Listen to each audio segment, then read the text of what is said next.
She hit the child first. Not the woman. The child. Nia was 5 years old, barely tall enough to reach the kitchen counter, and Han Seorin's palm connected with the side of her face so hard the little girl spun sideways into the cabinet. The crack of it echoed through the entire east wing. Zuri dropped the mop before she even realized she was moving, crossed the marble floor in 3 steps, and pulled Nia against her chest, her whole body becoming a wall between her daughter and the woman standing there in $600 heels, breathing like she'd just finished something satisfying. "She spilled juice on my dress," Seorin said. That was the whole explanation. That was all it was. If you've ever had to swallow your rage to protect someone smaller than you, if you've ever stood in a room where power belonged to the wrong person and you had nothing in your hands, then you already know what Zuri felt in that moment. You already know why she didn't scream, why she didn't fight back, why she pressed her lips to Nia's hair and said, "Shh, baby, shh," while everything inside her was tearing itself apart. The question isn't what Zuri should have done. The question is, what would you have done? This story is going to take you somewhere most love stories never go. If it's your first time on this channel, hit subscribe and turn on notifications. I don't want you to miss a single episode of what comes next. And when you're done watching, drop a comment with your city or country. I want to see how far this story travels. Hit the like button too. It tells me you're still here, and that matters more than you know. Now, let's go back to the beginning. Zuri Coleman had been lying about her name for 4 years. Not because she was a criminal, not because she was running from the law. She was running from something quieter and more permanent than that. The kind of destruction that doesn't make the news. The kind that just erases a person and leaves nothing behind. When she crossed into South Korea with a forged ID and $40 American stuffed inside her shoe, she wasn't thinking about the future. She was thinking about the next 12 hours. Then the next 24. Survival in its most stripped-down form. Find shelter, find food. Don't let anyone see your face too long.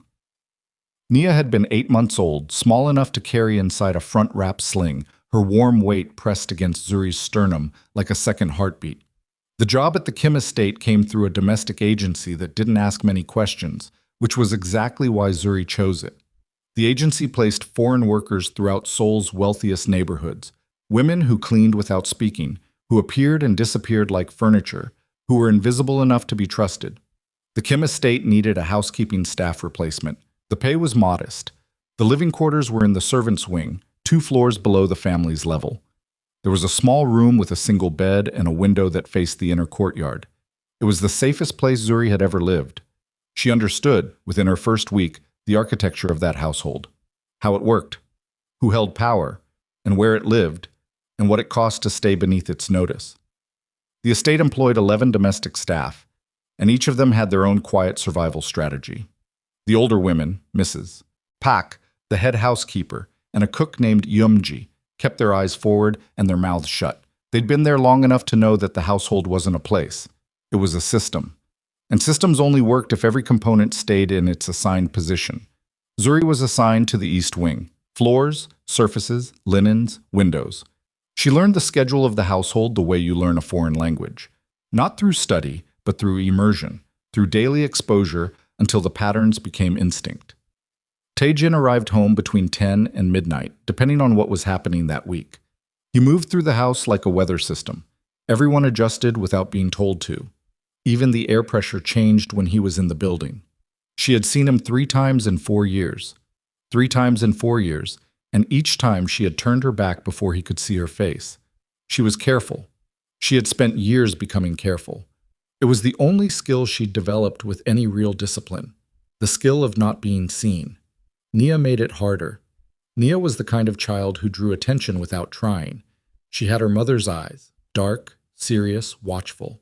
But she laughed too easily and too loud, and she had a habit of following the estate's elderly gardener around the grounds, asking him questions about things she'd noticed. Why does that tree grow sideways? Why do the koi always swim in the same direction? The gardener, a quiet man named Cho, who'd worked the estate for 30 years, had started saving her orange slices from the kitchen. He never said why. He just left them on the low wall by the goldfish pond every afternoon when Zuri brought Nia outside for an hour. Nia called him halmoni, which was wrong. It was a feminine term, grandmotherly, and he never corrected her. These were the small threads of warmth that kept Zuri's daily life from complete desolation.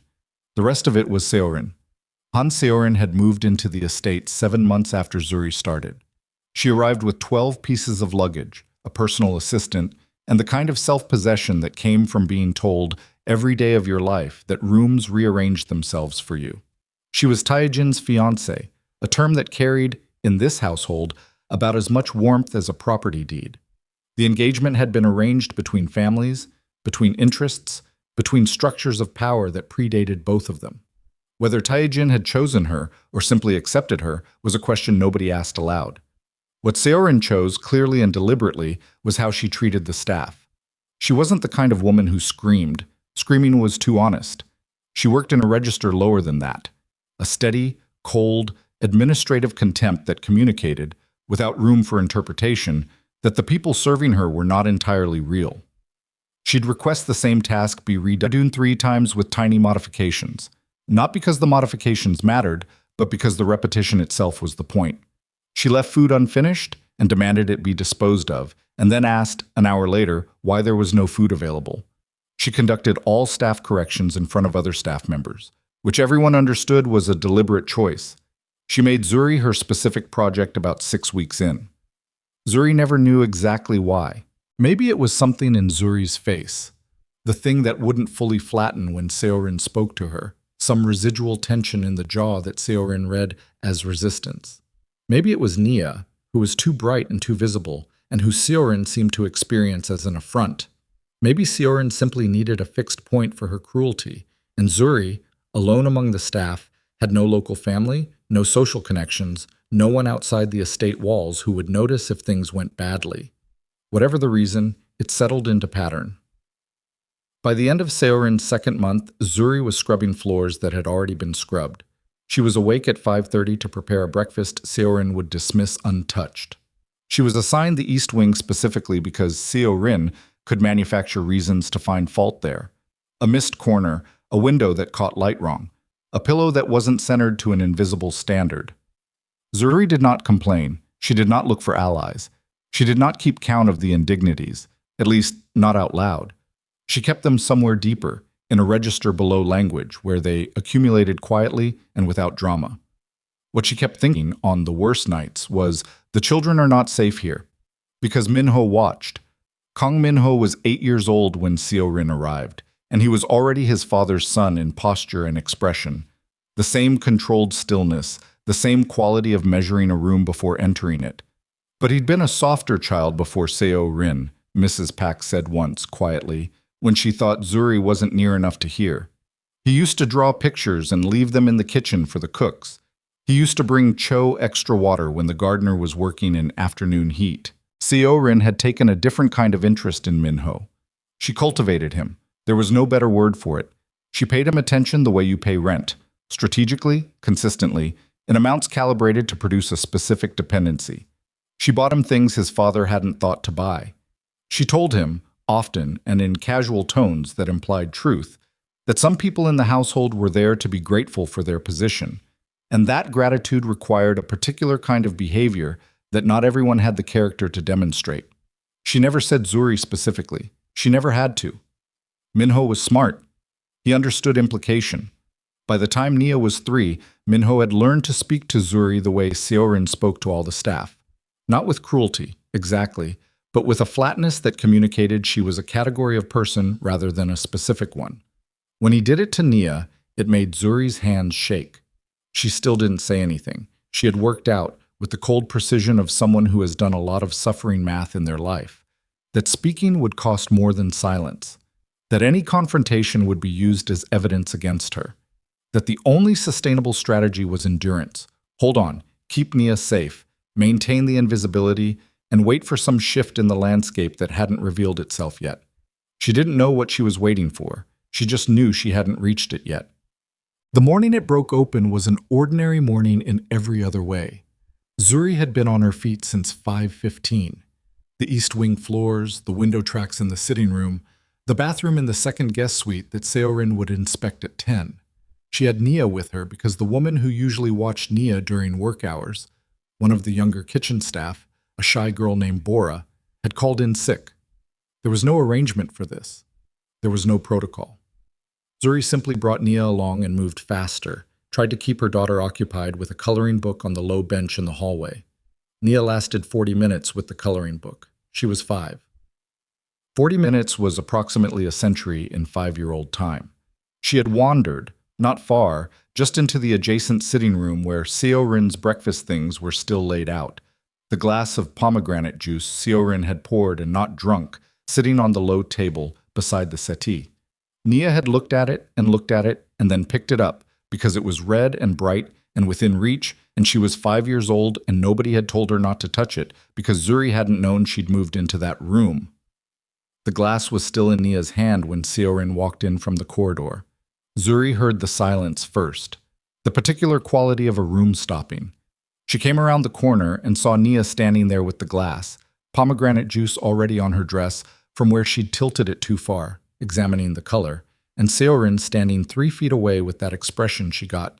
Not anger exactly, something more deliberate, something that had already decided.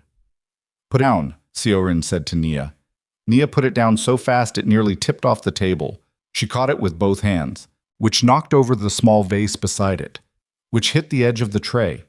3 dominoes, 2 seconds, and then glass pieces on the marble floor and juice spreading like a wound across the pale stone. Seorin looked at the mess.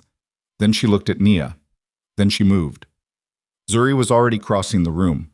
But Seorin was closer, and Seorin was faster, and her palm connected with the side of Nia's face before Zuri's hand could get between them. The sound of it, that flat, hard crack, stopped every other sense Zuri had for 1 full second. She heard nothing, felt nothing, saw only Nia stumbling sideways into the cabinet, one tiny hand flying out to catch herself, her eyes going wide with the specific shock of pain you haven't been prepared for. Zuri covered the remaining distance in under a second. Her body went in front of Nia completely, and she turned so her back was to Seorin, and she pulled her daughter in and felt Nia start to cry. Not loudly, not the way a child cries when they want something, but quietly, the way a child cries when they're trying not to. "Look at me," Zuri said, quiet and close against Nia's ear. "Baby, look at Mama's face. Look right here." Nia looked.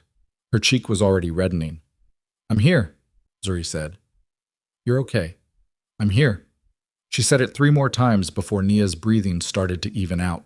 She said it like a fact and not a comfort, because that was the only way she knew how. Behind her, Seorin said, "She ruined my dress. That juice doesn't come out." Zuri did not turn around. "And your child has no manners," Seorin continued, "which tells me everything I need to know about her mother." Zuri kept her back to her, kept her face toward Nia, kept her voice level. "I'll clean the floor," she said. "You'll do more than that." Seorin's heels moved, 2 steps to the right, shifting angle, trying to force Zuri to turn around. "Look at me when I'm speaking to you." Zuri stood up slowly, turned around slowly. Nia pressed against the back of her legs. She looked at Seorin. In 4 years, she had never looked at her directly. Not like this. She had always found the middle distance thing, the way you learn to look at someone without actually seeing them, which was its own kind of protection. But something had changed in the last 40 seconds. Something had burned through all the careful wiring she'd spent years installing, and what was left wasn't rage. Rage would have been too simple. It was something cooler, something that had been waiting a long time and had finally decided it was finished waiting. Seorin read something in Zuri's face, and for just a moment, just half a second, her expression shifted. Then it settled back into contempt, because contempt was the only register Seorin trusted. "Get out of my sight," she said, both of you, and if that child ever touches my things again, I'll have you both removed from this estate permanently. Do you understand me?" Zuri said nothing. "I asked if you understand." "I understand," Zuri said. She picked Nia up. Her daughter's arms went around her neck immediately, and Zuri could feel the wet heat of Nia's tears against her collarbone. She walked out of the sitting room. She walked down the hallway. She walked until she reached the servants' stairwell, pushed through the door, and sat down on the second step with Nia in her lap. She held her for a long time. She didn't let herself shake until Nia fell asleep against her shoulder. Later, maybe 2 hours later, after Zuri had gotten Nia settled with Bora, who had recovered enough from her illness to watch a 5-year-old for a few hours. Mrs. Pack found Zuri back in the East Wing finishing the window tracks she'd abandoned. The older woman stood in the doorway for a moment without speaking. Seorin has requested you be replaced on the East Wing rotation, she said finally. Zuri kept working. All right. I told her there was no available rotation shift this week. A pause. Next week we can shuffle assignments. Zuri turned to look at her. Mrs. Pack's face gave nothing away. She had the practiced neutrality of someone who had survived many households, many hierarchies, many Seorins. But she'd said next week, not immediately. And she'd told Seorin there was no shift available when there almost certainly was. Thank you, Zuri said. Mrs. Pack nodded once and left. That was the closest thing to solidarity. Zuri received in that household, and she held on to it the same way she held on to the orange slices Cho left for Nia, the same way she held on to the weight of her daughter sleeping against her neck. Small things. Ordinary things. The kind of things that don't look like survival from the outside, but are, in fact, exactly that. She didn't know he had been watching. She didn't know, would never have allowed herself to imagine, that Kang Tai-jin had returned to the estate 3 hours early that day, arrived through the private entrance from the garage level, and had been in the corridor adjacent to the sitting room when Seorin's hand connected with Nia's face. She didn't know he had stood there for a full 4 seconds, perfectly still, before he heard Zuri's voice, "Baby, look at Mama's face." And something about that voice had stopped him cold. Something familiar he couldn't locate. Something that opened a door in his memory he'd spent 5 years trying to keep shut. She didn't know any of that. She found out later in the way you find out most important things. Not all at once, but in pieces, out of order, after the moment had already passed, and the consequences were already in motion. What she knew that evening, settling Nia into their small bed with the window that looked onto the courtyard, was that Nia's cheek had gone from red to bruised, that the bruise would be visible for days, that Nia had asked just before sleep took her, in that small, serious voice she used when she was trying to understand something adult, whether Seorin was going to hit her again. Zuri had smoothed her daughter's hair back and kissed her forehead and said, "No." She had said it with certainty, with a firmness she had no actual basis for. Said it the way you say things to children when the truth would require you to also explain that you are not yet powerful enough to protect them from everything, that you are trying your best with very little, that the world is structured in ways that take a long time to change. She said no, because it was the only answer Nia needed right then. Then she sat in the dark beside her daughter's sleeping body and thought, for the first time since she'd arrived at this estate, about leaving. Not because leaving was safe. It wasn't. There was nowhere safer to go, nowhere she could afford, nowhere that wouldn't ask questions she couldn't answer, nowhere she could keep Nia's medical treatment consistent. She'd done the math 100 times. She kept doing it. It never came out different. But a bruise on her daughter's face was a number that hadn't been in the equation before. She was still sitting there, working through it, when she heard footsteps in the corridor outside the servants' wing. Not the usual footsteps. Not the light, quick pace of the night shift kitchen worker. Not the shuffle of Mrs. Pack doing her evening walk-through.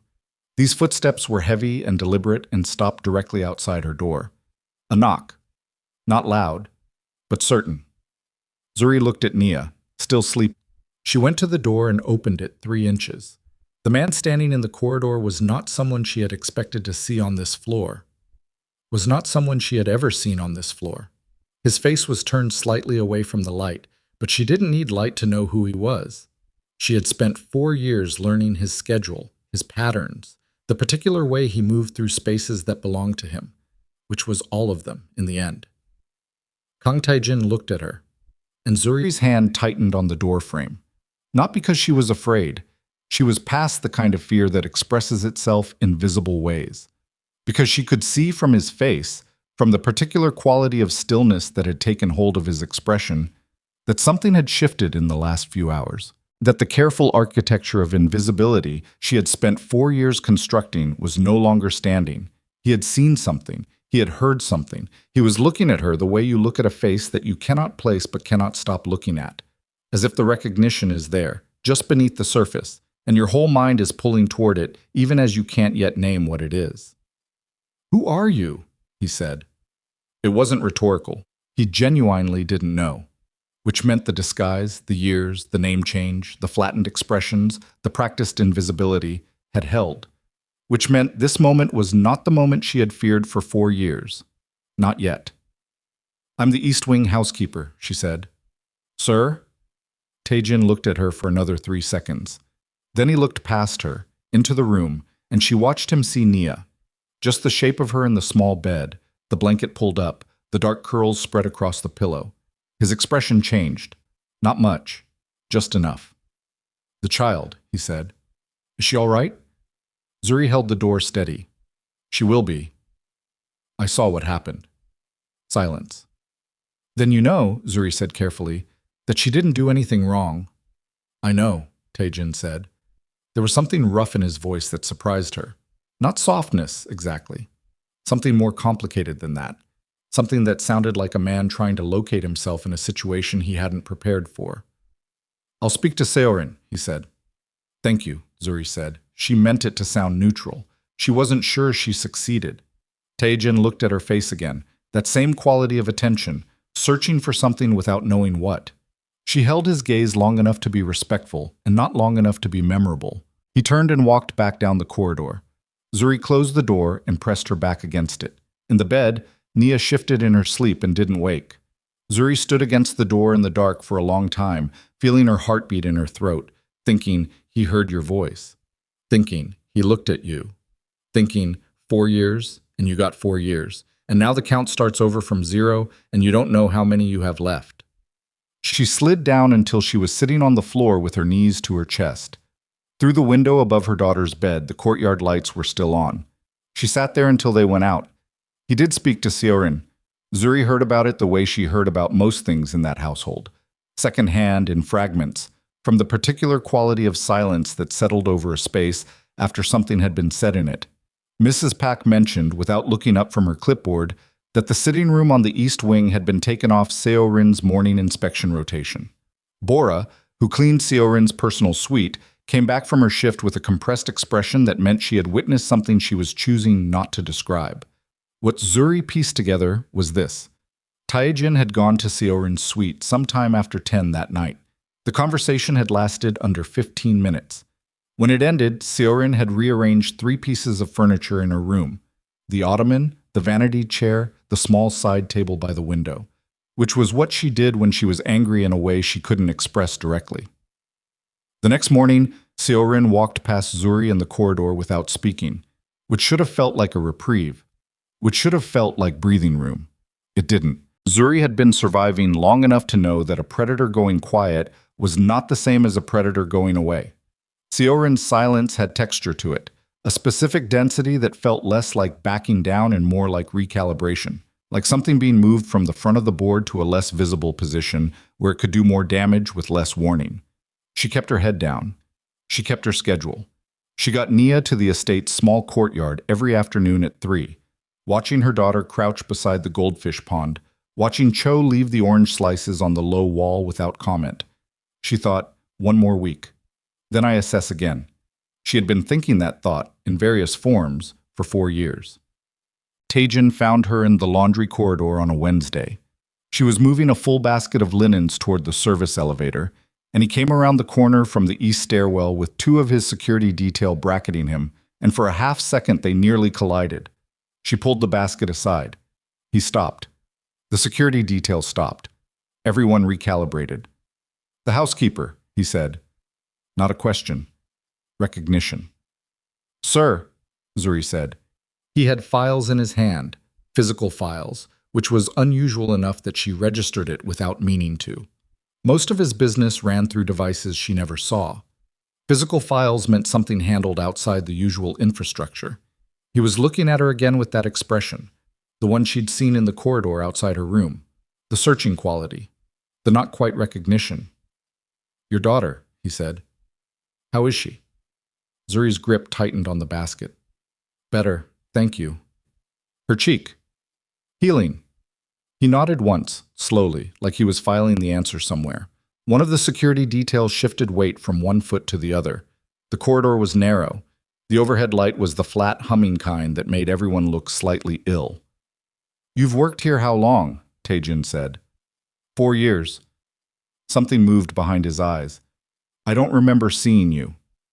The east wing rotation doesn't typically cross your path, she said. Careful, neutral, just technical enough to redirect. Your name. One beat, exactly one. Mirai, she said. Park Mirai. It was the name on her papers. The name she'd been answering to for 4 years. It came out clean, the way practiced things do. No hesitation, no texture, nothing to catch on. Taejin looked at her face. I was the kind of man who looked at people the way he looked at documents, searching for the discrepancy between what was stated and what was true. She had known that about him. She had factored it into every interaction she'd avoided having with him. All right, he said. And then, after a pause that lasted just slightly too long, if anything happens with the child again, you come to me directly. Zuri absorbed that. I understand, she said. He moved past her and went down the corridor, and she stood with the basket of linens and did not let herself exhale until she heard the elevator close. Then she exhaled, long and slow, into the empty hallway. He's noticing you, she thought. That is the worst thing that can happen. That is exactly the worst thing. Nia developed a fever 3 days later. It came on fast the way her fevers always did. Zuri woke at 2 in the morning to her daughter's heat against her side, the small body radiating temperature like something had been lit inside it. She knew what it meant, Nia's blood disorder, a rare clotting deficiency that required monthly specialist treatment at a clinic 40 minutes from the estate, meant that ordinary childhood fevers were never ordinary. They were the body's announcement that something systemic was stressing. They required monitoring, sometimes hospitalization, sometimes intervention that cost money Zuri did not have in any comfortable quantity. She spent the rest of the night with a damp cloth and a thermometer and the specific wakefulness of a parent doing the math. By morning, the fever had broken. By morning, Nia was asking for breakfast and complaining that the coloring book was boring because she'd already colored everything in it. By morning, Zuri had aged approximately 6 years. She arranged the clinic appointment for Thursday. She arranged to leave the estate between noon and 4, which was the window Mrs. Pack had quietly extended her since Nia's first hospitalization 18 months ago, another of those small solidarities that were never named. She arranged everything and then went back to work and did not let any of it show in her face. What she didn't arrange for was Seorin. Seorin was waiting in the East Wing sitting room when Zuri came through on her morning sweep. Not sitting, standing, which was never a good sign. She had a tablet in one hand and an expression that had moved past contempt into something more organized. You left the estate last Thursday without submitting a formal leave request, Seorin said. I had approval from Mrs. Pack, Zuri said. Mrs. Pack approves housekeeping schedules. Personal absences require management authorization, which means me. She set the tablet down on the settee arm. You've done it 4 times in the past 6 months. My daughter has a medical condition. I'm aware of your daughter's situation. The way she said situation, like it was a choice Zuri had made for inconvenient reasons. I'm also aware that your personal arrangements are not a reason to circumvent estate protocol. Zuri looked at the tablet. She looked at Seorin's face. She understood, with a clarity that felt almost physical, that this wasn't about the leave requests. This was about the corridor conversation, about Taejin stopping to ask about Nia. About 15 minutes of recalibration rearranging itself into a new attack formation. I'll submit the paperwork going forward, Zuri said. You'll do more than that. Seorin picked the tablet back up. I've reviewed your employment contract. There's a clause about unauthorized absences. 3 infractions within a 6-month period constitutes grounds for termination. A pause, precisely timed. You're at 4. The room went very quiet. Zuri heard the clock on the mantel. She heard the courtyard sounds through the far window. She heard her own heartbeat making itself known in her ears. My daughter's medical appointments aren't unauthorized absences, she said. They're medical necessity. The contract doesn't specify exemptions. I can show you the clinic records. I don't need clinic records. Seorin set the tablet down again and smoothed her sleeve. I need compliance, which you have not demonstrated. She looked at Zuri with a quality of attention that was almost clinical. I'm giving you the rest of this week. Submit a formal account of the 4 incidents, with documentation, to my assistant by Friday. If the documentation is satisfactory, we discuss next steps. If it isn't, she let the sentence end itself. She walked out of the sitting room. Zuri stood there for 45 seconds without moving. Then she picked up her cleaning cloth and started working on the window tracks she'd come in to do, because there was nothing else immediately available that she could control. She told no one. She didn't have anyone to tell, which was a fact she'd made peace with long ago, and which still occasionally surprised her with its weight. She spent that afternoon compiling what documentation she had: clinic receipts, appointment cards, the informal text messages from Mrs. Pack approving the schedule, and felt the shape of the problem clearly.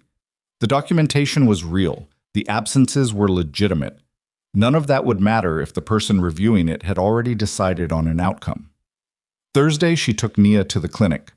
The specialist, a careful woman named Dr. Choi, who'd been treating Nia for 2 years, adjusted the treatment protocol and noted in her chart that Nia's iron levels had dropped more than expected.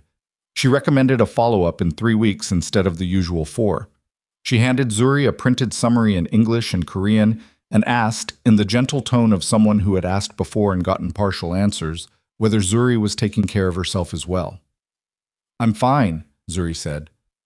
Dr. Choi looked at her with an expression that said, "I don't believe you, and we both know it," and then, because she was a doctor and not a social worker, moved on.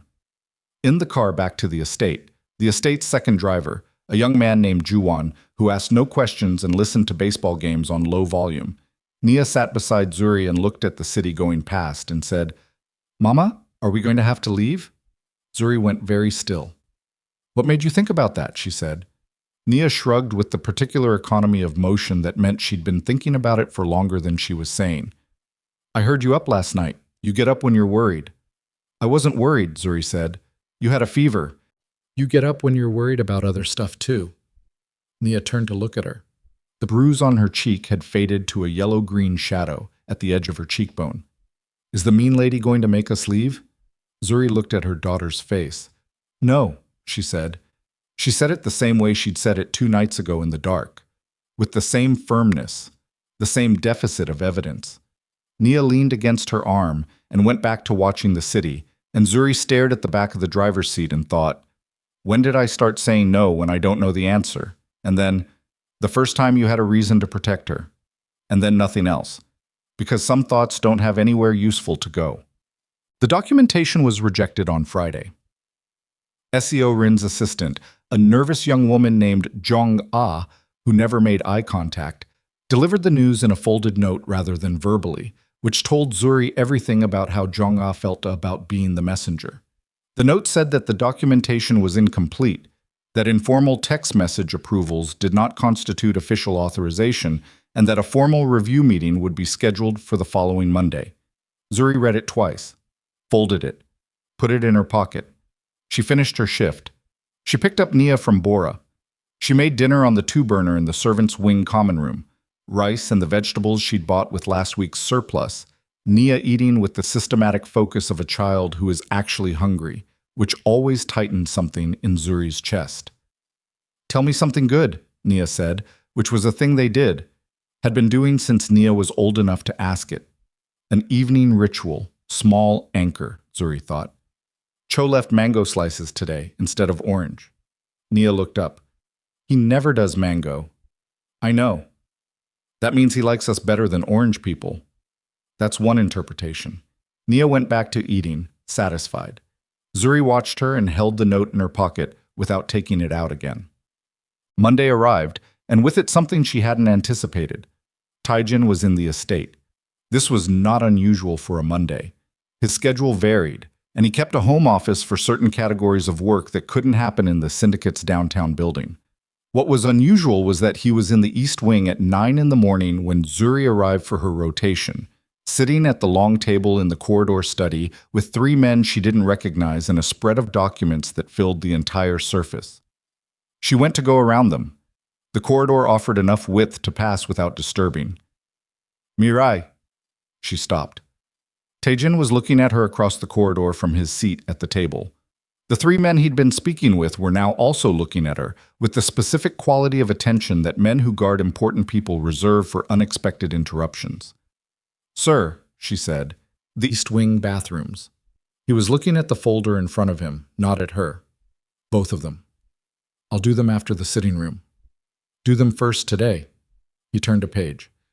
I have a call in that office at 10. I need the bathroom adjacent available before then. Of course, she said. She moved to go around the table. Wait. She stopped again.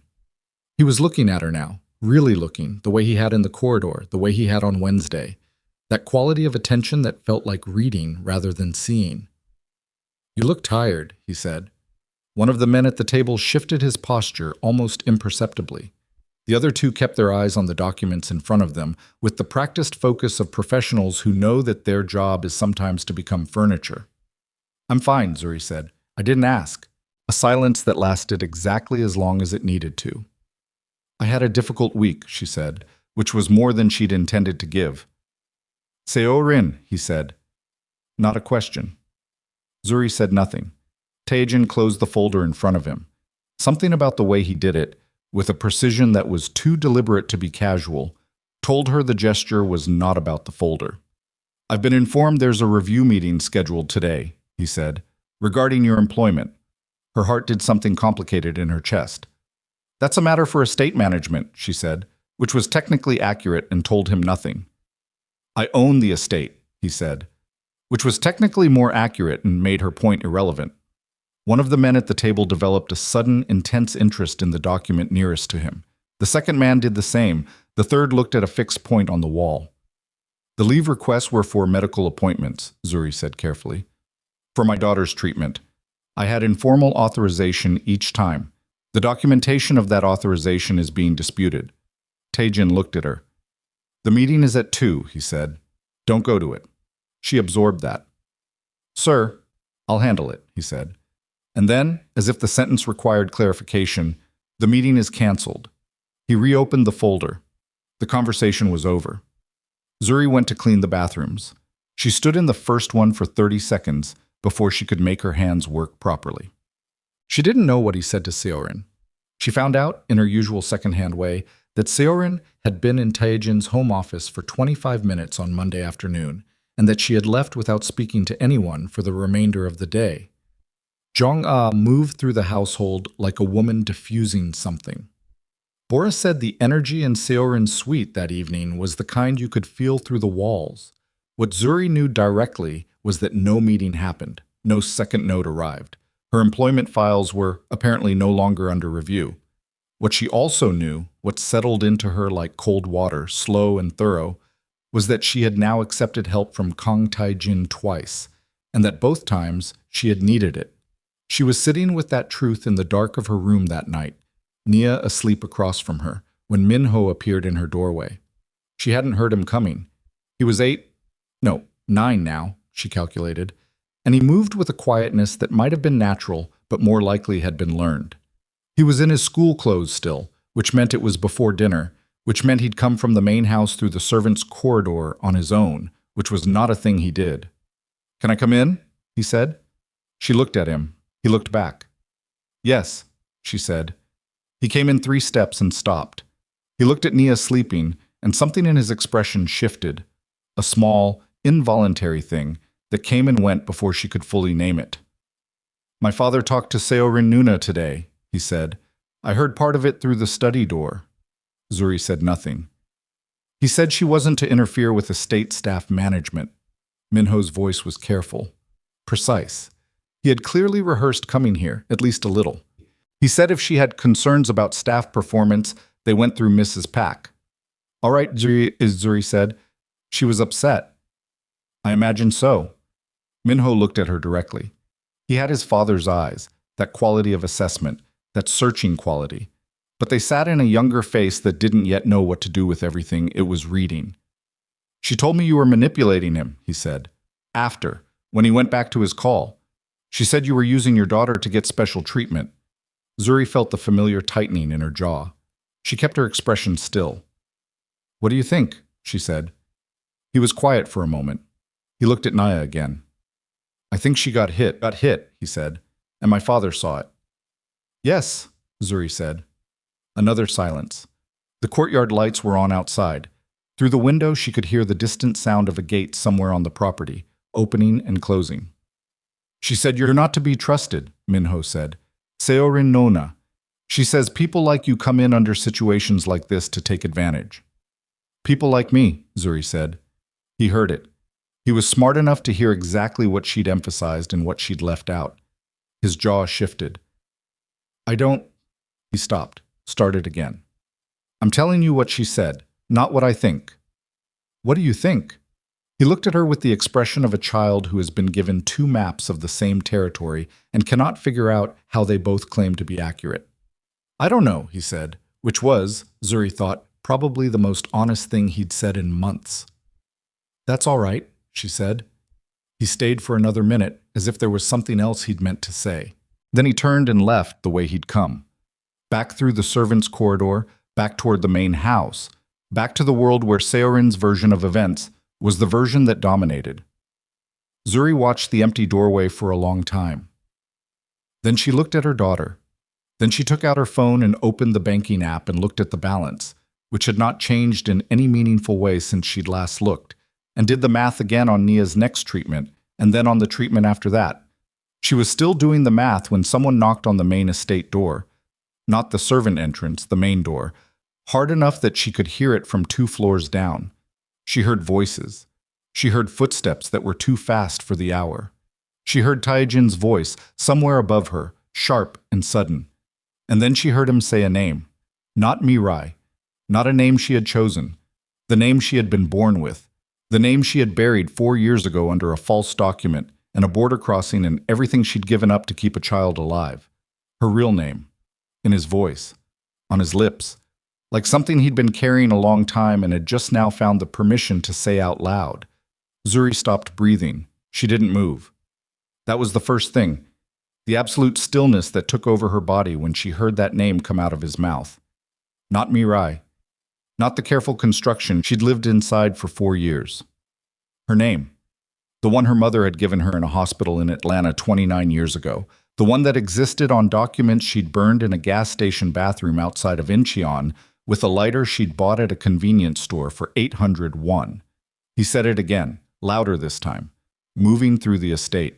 She could track him by sound, the main hall, then the corridor, then the stairwell that connected the main house to the servants' wing, which was not a stairwell he had ever used in the 4 years she had lived there, which meant something had broken open in him that was overriding the architecture of normal movement. Nia was still asleep. Zuri looked at her daughter. 8 seconds. Maybe 10. The sleeping face, the dark curls, the bruised cheek fading to yellow. The small chest rising and falling with a regularity that felt, right now, like the most precious thing in the world and the most fragile. Then she stood up. She closed the bedroom door behind her. Not fully, just mostly, enough that Nia wouldn't be the first thing visible from the corridor. And she walked to the top of the servants' stairwell and waited. He came through the door at the bottom. He stopped when he saw her standing there. They were 6 feet apart, 2 floors from where they'd started, and the overhead light in the stairwell was the same flat humming light as in the corridor outside her room, and in it, his face looked like something that had been rearranged. Not broken.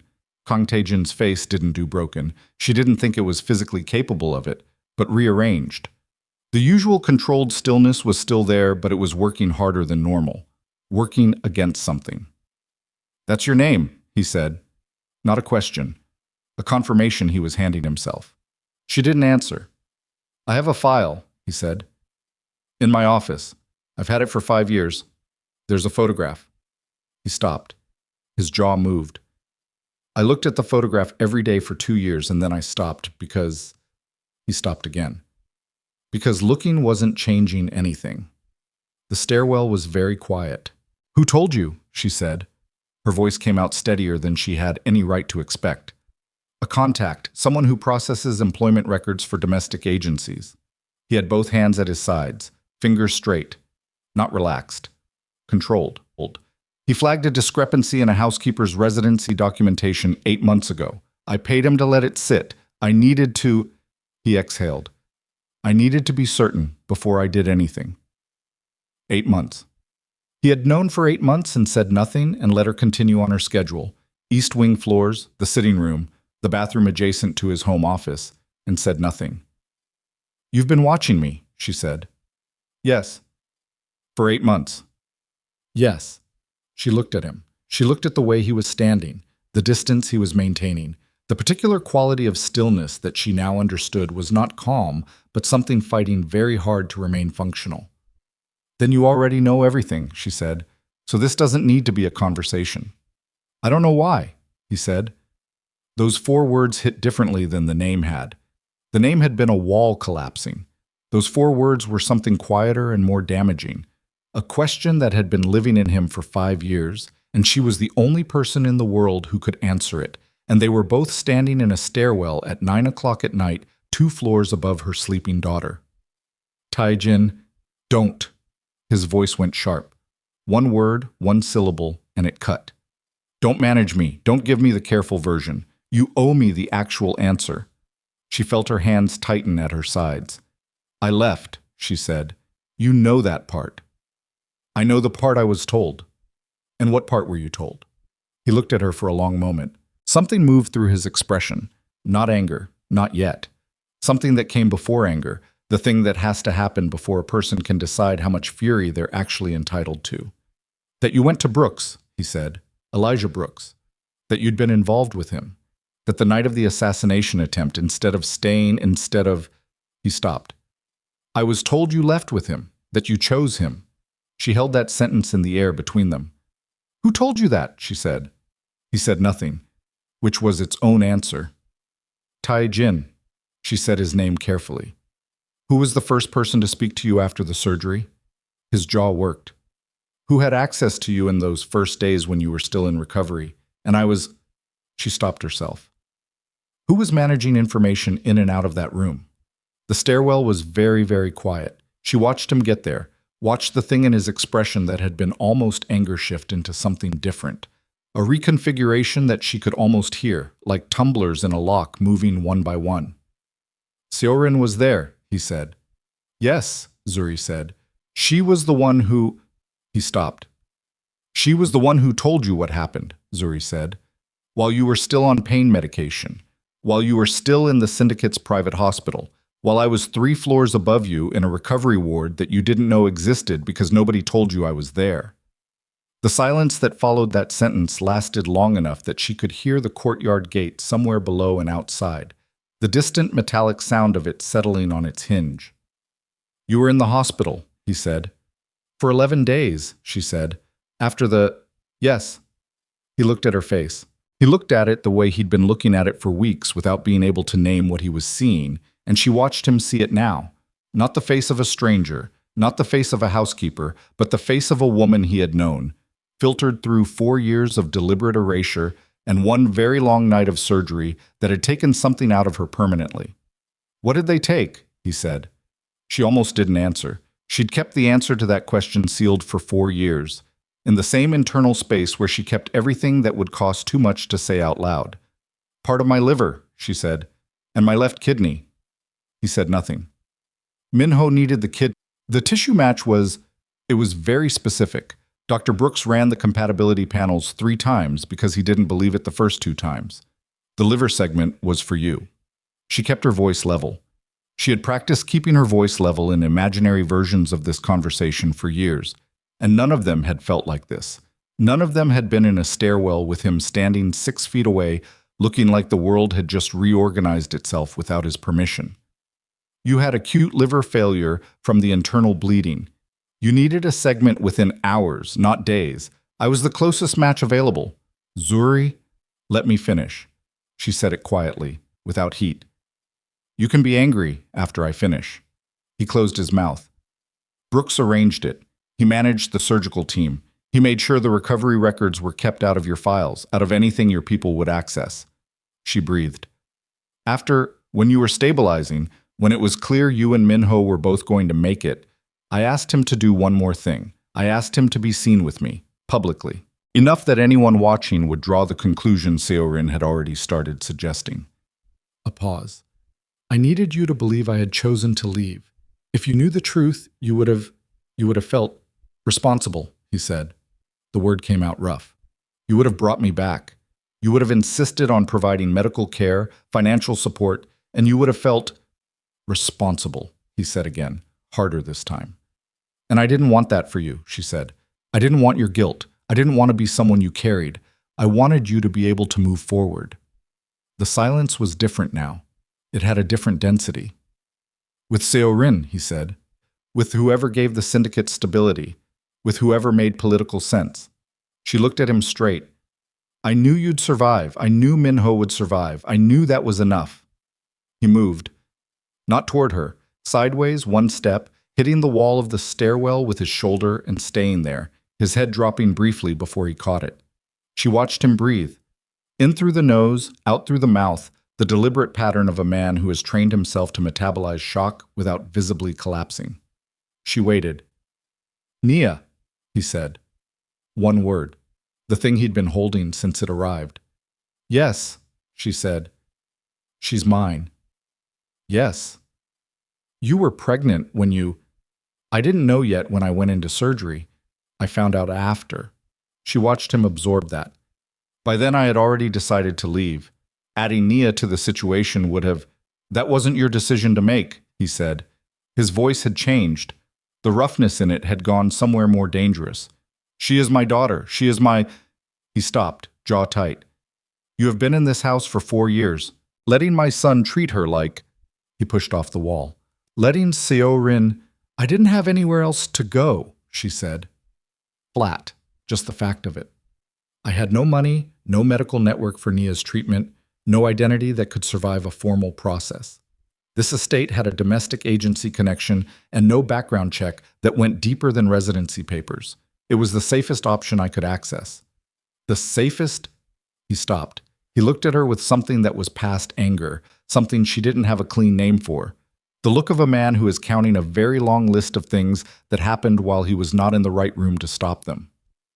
You have been living 2 floors below me for 4 years with my daughter, and you thought this was... I thought you would have moved on, she said. I thought Seorin would have... I didn't know she would still be here. I thought by the time I arrived, the household would be different. And when you realized it wasn't, she looked at him. I had already enrolled Nia in her treatment program. I had already established her care continuity. Disrupting it meant... She stopped. Leaving meant starting over with nothing, and Nia was already sick. He looked at her face for a long time. You're still sick, he said. She said nothing. 1 kidney. The liver damage. Partial resection doesn't heal cleanly. I know what the long-term... He stopped. You are still sick, and you have been working a physical labor shift in my house. I'm managing it. You collapsed. The word landed in the stairwell and stayed there. She blinked. What? 3 weeks ago. Before I came in that night. Before I found your door. His voice was flat now too, controlled in a different way. Mrs. Pack called the medical staff. You were on the East Wing floor for 6 minutes before you came back around. You told them it was low blood sugar. She had told them it was low blood sugar. She had believed, apparently incorrectly, that the incident had not reached him. It was a minor episode, she said. You have 1 kidney and a compromised liver, and you are working 40-hour weeks on a physical labor schedule, and you collapsed on my floor and told my staff it was low blood sugar, he said. And the precision with which he said it, each clause given exactly the same weight, the sentence constructed like an indictment, told her he had been sitting with this information for 3 weeks, turning it over, and that what he was feeling right now was not only grief and not only anger, but something that had elements of both and was burning considerably hotter than either. I need you to take Nia, she said. He stopped. That's what I need from you, she said. I need you to acknowledge her, officially. Get her the medical support she needs through your network. The treatment is manageable if the resource access is there. She needs consistency, and she needs a stable environment, and she... Zuri's voice did something she hadn't authorized, something small and involuntary at the bottom of it. She stopped, pressed her lips together, continued. She deserves more than what I have been able to give her. You're not going anywhere, he said. Taijin, I said you're not going anywhere. He said it the way he said things in rooms where he was the person who determined outcomes. Not a request. Not even a statement. A fact he was installing. I am having my medical team in this house tomorrow morning, both of you, and then we are going to figure out... There is no we, she said. You're engaged. The word hit the stairwell like something physical. They looked at each other. Seorin, she said. I'm aware of who I'm engaged to. Then you're aware that the conversation we just had cannot change. Stop telling me what I'm aware of. The control in his voice cracked there, just at that edge, just enough. You do not get to spend 5 years deciding what I can and cannot handle, and then stand here and tell me what I'm aware of. That is finished. Do you understand me? That is done. Zuri looked at him. She had spent years knowing who he was. She had married him knowing. She had made her choice knowing. She had been standing in this stairwell telling herself that the conversation would go a certain way, that she could manage it toward a specific outcome, that she could hand him Nia and step back and let the pieces settle without her in the center of them. She had not accounted for the possibility that he would refuse the shape of the thing she'd prepared. She had not accounted for the specific anger of a person who has just discovered that someone they loved decided on their behalf what they could survive. All right, she said. It was not agreement. It was the word you say when you have nothing left that functions as an argument and you need a breath. He looked at her for another long moment. Go back to your daughter, he said. She went. She was 2 steps from the corridor door when he said, behind her, Zuri. She stopped. You should have told me. She didn't turn around. I know, she said. She opened the door and went back into the servants' corridor and walked to her room and went inside and closed the door very quietly, so as not to wake Nia, and then stood with her back against it in the dark and let herself shake, just once, just briefly, the way you allow a thing you've been holding too long to be held. Nia was still sleeping. The courtyard lights were still on. She had until morning. That was what she calculated, lying on the narrow bed beside her daughter, staring at the water stain on the ceiling she'd memorized 6 months in and stopped seeing after that. Taejin would have medical staff here by 8. He would have made calls already. She knew how he operated, knew that when he decided something, he didn't leave the mechanism of it for morning. The calls were happening now, in his study or on his phone in the East Wing corridor, and by sunrise the arrangements would be in place, which meant Seo-rin would know by sunrise. She didn't know how. She didn't know the exact shape of Seo-rin's network inside this household, which staff reported to her informally, which channels she monitored, what the precise reach of her intelligence was. But she knew it existed. 4 years had taught her that Seo-rin never operated without information, that she maintained a map of the household's interior life that was more detailed than Taejin's and more ruthlessly maintained. She would know. And when she knew, she would move. Zuri had approximately 6 hours. She used 4 of them lying still and not sleeping and running the math. And then at 3 in the morning, she got up and packed a bag. Not to leave, she had said she wasn't leaving, and some part of her had meant it, or at least meant that she was not leaving in the way she had before, in the dark with nothing, running. But she packed the things that mattered most in one bag and put it where she could reach it. Nia's medical records, the USB drive with the backup documentation, clinic visits, treatment protocols, doctor, Choi's contact information, the original files she'd kept from the night of the surgery that she had carried across a border in the lining of a jacket and transferred to digital in the back of a PC bang in Mapogu, 2 weeks after she arrived. Nia's immunization records. The small photograph, the one photograph she had kept, because even at her most deliberate she hadn't been able to burn it, of the 3 of them, the version of them that had existed before everything. She put the bag under the bed. She lay back down. Nia breathed beside her. Woke. At 6:45, someone knocked. Not Taejin's knock. Wrong weight, wrong cadence. She knew before she opened the door. Seo-rin was in the corridor in her morning clothes. Not casual. Seo-rin did not own casual, but a different register of formal, silk, and composure, and the specific alertness of someone who has been awake since before you and wants you to know it. She had no assistant with her. That was the detail that clarified everything. This was not an administrative conversation. May I come in? Seo-rin said, and it was not a question. Nia's sleeping, Zuri said, then step out. Zuri stepped out, pulled the door almost closed behind her, stood in the corridor with 6 feet of morning light between them, and waited. Seo-rin looked at her. For a moment she said nothing, and in that moment Zuri could read the full architecture of what was coming, not the version Seo-rin would present aloud, which would be controlled and strategic, and possibly even reasonable sounding, but the version underneath it, the one that lived in the particular tension at the corner of her jaw and the quality of her stillness, which was not the stillness of calm, but of something gathered. He told you, Zuri said. Already. He tells me everything, Seorin said. That's what a partnership is.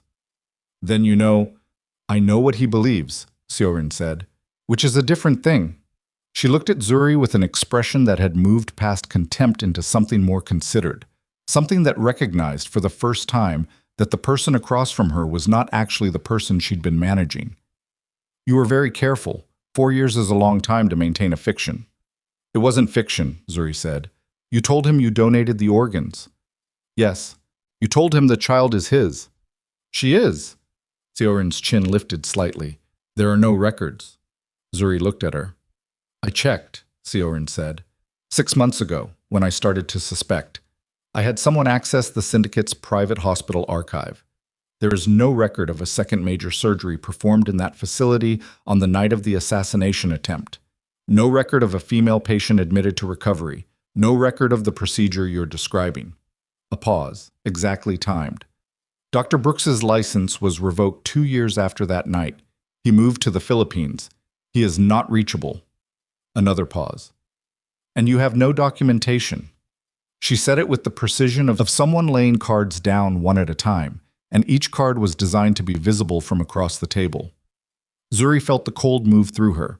Not panic, not yet, but its precursor, the full-body recognition of a trap that has been in place for longer than you knew, that was built while you were looking somewhere else. The records exist, Zuri said. They were kept outside the official archive. Brooks is unreachable, Seorin said, and whatever private documentation you claim to have is produced by you, which makes it, she tilted her head slightly, unverifiable, at best, fabricated at worst. A DNA test will confirm will confirm the child's father, Seorin said. It will not confirm a medical procedure. It will not confirm the story you've told him about why you left. It will not confirm anything except that you had a child, which is not in dispute. She was quiet for a moment. What is in dispute is whether you are the selfless, sacrificing woman you've presented yourself as tonight, or whether you are a woman who abandoned her husband and child, produced another child by unspecified means, and has now returned to reclaim a position she lost. The corridor was very quiet. Zuri looked at her. You manipulated the records, Zuri said. I don't know what you're talking about, Seorin said. The archive. You had the records removed. There were no records to remove. Perfectly level. Perfectly clean. The voice of someone who has rehearsed the absence of guilt so thoroughly it has become indistinguishable from innocence. I think you are confused. I think you have spent 4 years constructing a version of events that allows you to live with yourself, and now you're presenting it as fact to a man who, a pause, who clearly still feels something when he looks at you, which is a vulnerability you are exploiting. Zuri's hands were at her sides. She thought about the USB drive under the bed. She thought about Brooks, in the Philippines, unreachable. She thought about what unreachable meant when Seorin said it, whether it meant genuinely unavailable, or something that required a different word entirely, and a different kind of fear. He'll do a paternity test, Zuri said. Yes, Seorin said. He will. And when it confirms what you claim, it will raise a new question. She looked at Zuri with an expression that was almost something like respect. How did you manage to have his child? After you left him? After you went to Brooks? How does that timeline work exactly? A breath. People will have questions. Taejin will have questions. And questions, in this household, have a way of becoming very complicated very quickly. She turned to leave. Seorin. She stopped. Zuri looked at her back. Nia goes to her clinic appointment Thursday, Zuri said. Whatever happens between you and Taejin, and whatever version of this story you're going to tell, my daughter keeps her appointment. Seorin turned her head just slightly. Not all the way. Your daughter, she said, is going to need more than clinic appointments if you cannot prove what you're claiming. A pause. Think carefully about what you do next. She walked away down the corridor. Zuri stood in the servant hallway in the early morning light and thought, Brooks. She needed to reach Brooks. She needed the records, the actual original files, whatever existed outside the archive Seorin had apparently accessed and apparently sanitized. She needed something that could not be dismissed as self-produced, something that existed in a system Seorin didn't control. She had 6 hours before Taejin's medical team arrived. She had a USB drive with partial documentation. She had a man in the Philippines who might or might not still be reachable, whose license had been revoked, whose credibility as a witness was compromised in ways she could already see being used against her. She went back into her room. Nia was awake, sitting up in the small bed with her hair in her eyes, looking at Zuri with the expression she used when she knew something had happened but hadn't decided whether to ask about it. "Is it morning?" Nia said. "Almost," Zuri said. She sat on the edge of the bed. She smoothed Nia's hair back. She felt her daughter lean into her hand the way she always did, the automatic trust of it, the complete absence of reservation. "Mama," Nia said, "you have your worried face." "I'm working on something," Zuri said. "Is it hard?" She looked at her daughter's face, the healing bruise, the dark, serious eyes that held everything they saw and let none of it go. "Yes," she said. "Can I help?" Zuri looked at her daughter for a long moment. "You already are," she said. She kissed her forehead. She stood up. She reached under the bed and pulled out the bag she had packed at 3 a.m, and she sat at the small table by the window and opened the USB drive on her phone and started going through every file, every scan, every fragment of evidence she had kept for 5 years against the day she might need it, looking for the thing that Seorin hadn't been able to reach. Outside, through the window, the courtyard lights went off. Morning had arrived, and it had not brought anything easy with it. The file she needed was not on the USB drive. She had known this was possible. She had told herself in the 3 a.m. math session that she had prepared for this possibility. But knowing a thing is possible and sitting at a small table in the gray early morning, holding a phone showing you the gap where the most important document should be, are two entirely different experiences, and for 30 seconds she simply sat there with the gap in front of her and let it be real. The original surgical authorization, the form that bore both her signature and Brooks's, and the timestamp from the Syndicate Hospital's internal system, the form that proved she had been a patient in that building on that night, was not on the drive. She had scanned it. She remembered scanning it, remembered the specific quality of attention she'd given each page, the way she'd held the scanner flat against the document because the edges were already worn from being folded and unfolded too many times. She remembered saving it. The file was corrupted. 3 pixels of header information, and then nothing. She put the phone face down on the table, looked at the wall. Outside, the courtyard was filling with morning. She could hear the estate waking up, the kitchen staff starting their cycle, the distant sound of the main gate, the particular quality of noise that accumulated in a large house when the people who ran it began their day. She picked the phone back up and opened her contacts and scrolled to a number she had not called in 2 years. It rang 4 times. "This number is not currently in service." She stared at the screen. She tried the second number. The backup, the one he'd given her when he left Seoul, when he'd said if you ever need anything with the particular sincerity of a man who means it, and also hopes very hard you never actually call. That number rang twice and then connected to an automated voicemail in Tagalog that she didn't speak well enough to fully parse. She left a message anyway. Her name, her real name, which felt strange in her mouth, like a language she'd stopped using. The estate's address. The words, "I need the original records. I need you to confirm. I need this today." She hung up. She sat very still for a moment. Then she went to get Nia dressed for breakfast. Tajan's medical team arrived at 7:58. 2 doctors and a nurse, with equipment cases that suggested this was not a preliminary consultation. They came through the main house entrance and were directed to the servants' wing by Mrs. Pack, who appeared in Zuri's doorway 3 minutes later with the expression of a woman who has this morning discovered that the household she manages is considerably more complex than she was hired to navigate. "The doctors are here," Mrs. Pack said. "I know," Zuri said. "Mr. Kong's instructions were—" "I know," Zuri said again, not cutting her off, just acknowledging. Mrs. Pack stood in the doorway for a moment. She looked at Nia, who was eating the breakfast Zuri had made on the 2-burner, working through it with her systematic focus, apparently untroubled by the presence of strangers in the corridor. "Is there anything you need?" Mrs. Pack said. Not quite a question. Zuri looked at her. "I need to make a call," she said. "Privately. 40 minutes, maybe less. Can you—" "I'll stay with her," Mrs. Pack said. This was the second time the older woman had offered something without being asked. Zuri noted it the same way she noted everything, filed it, valued it, did not make the mistake of assuming it extended further than it did. Thank you, Zuri said. She let the doctors in.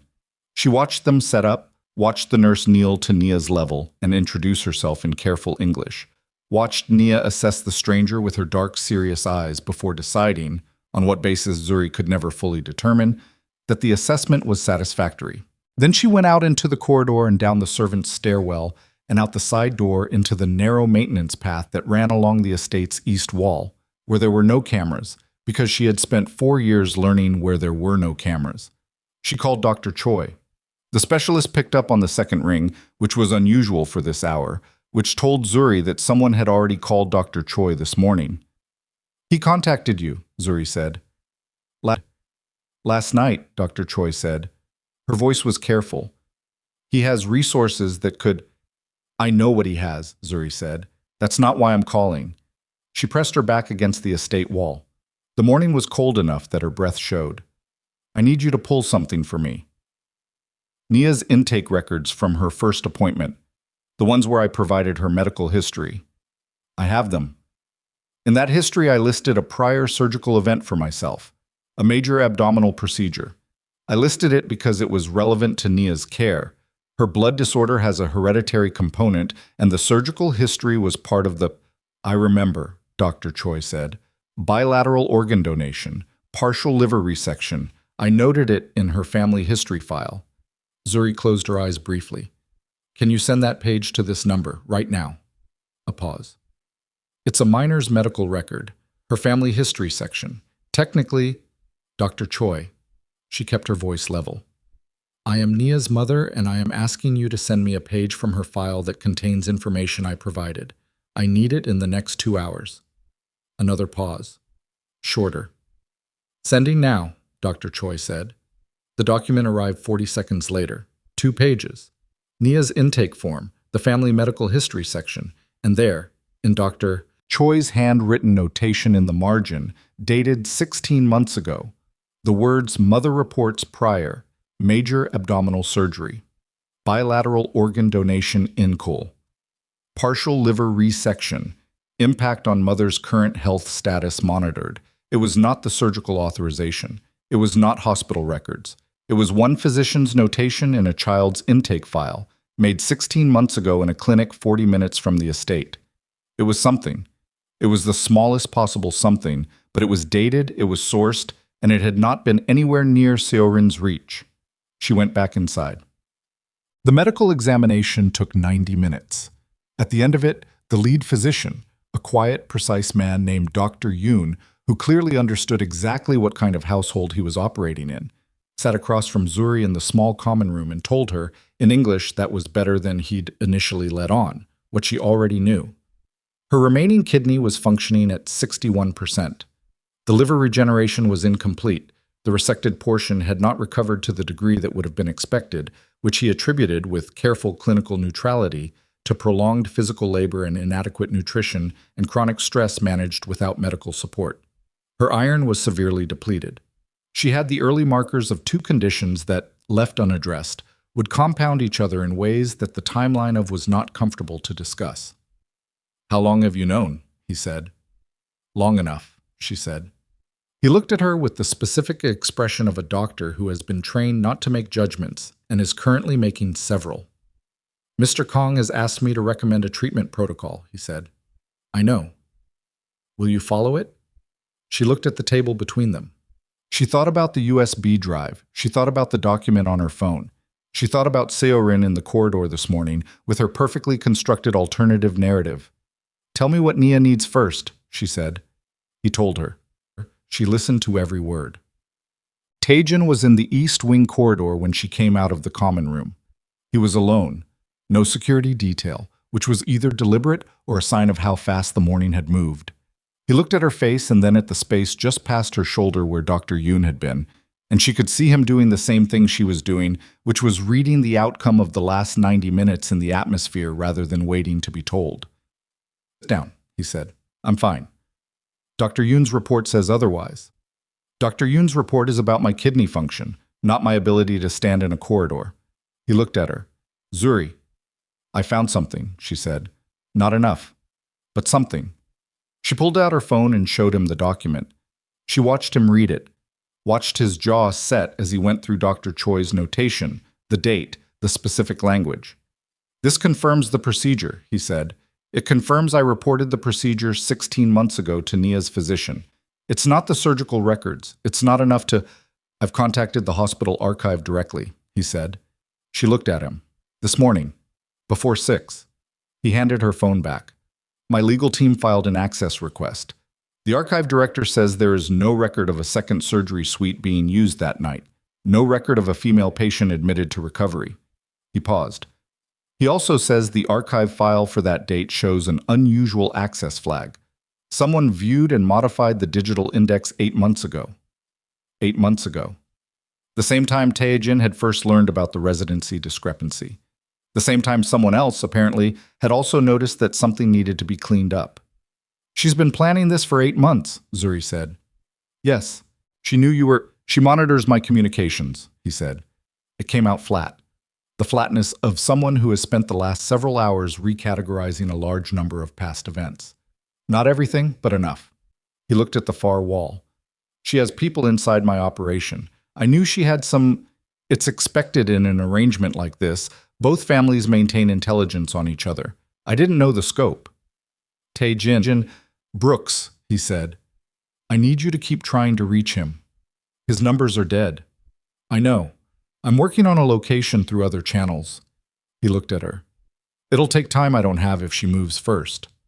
She already moved, Zuri said. This morning, 6:45. He went still. She told him about the corridor conversation. All of it.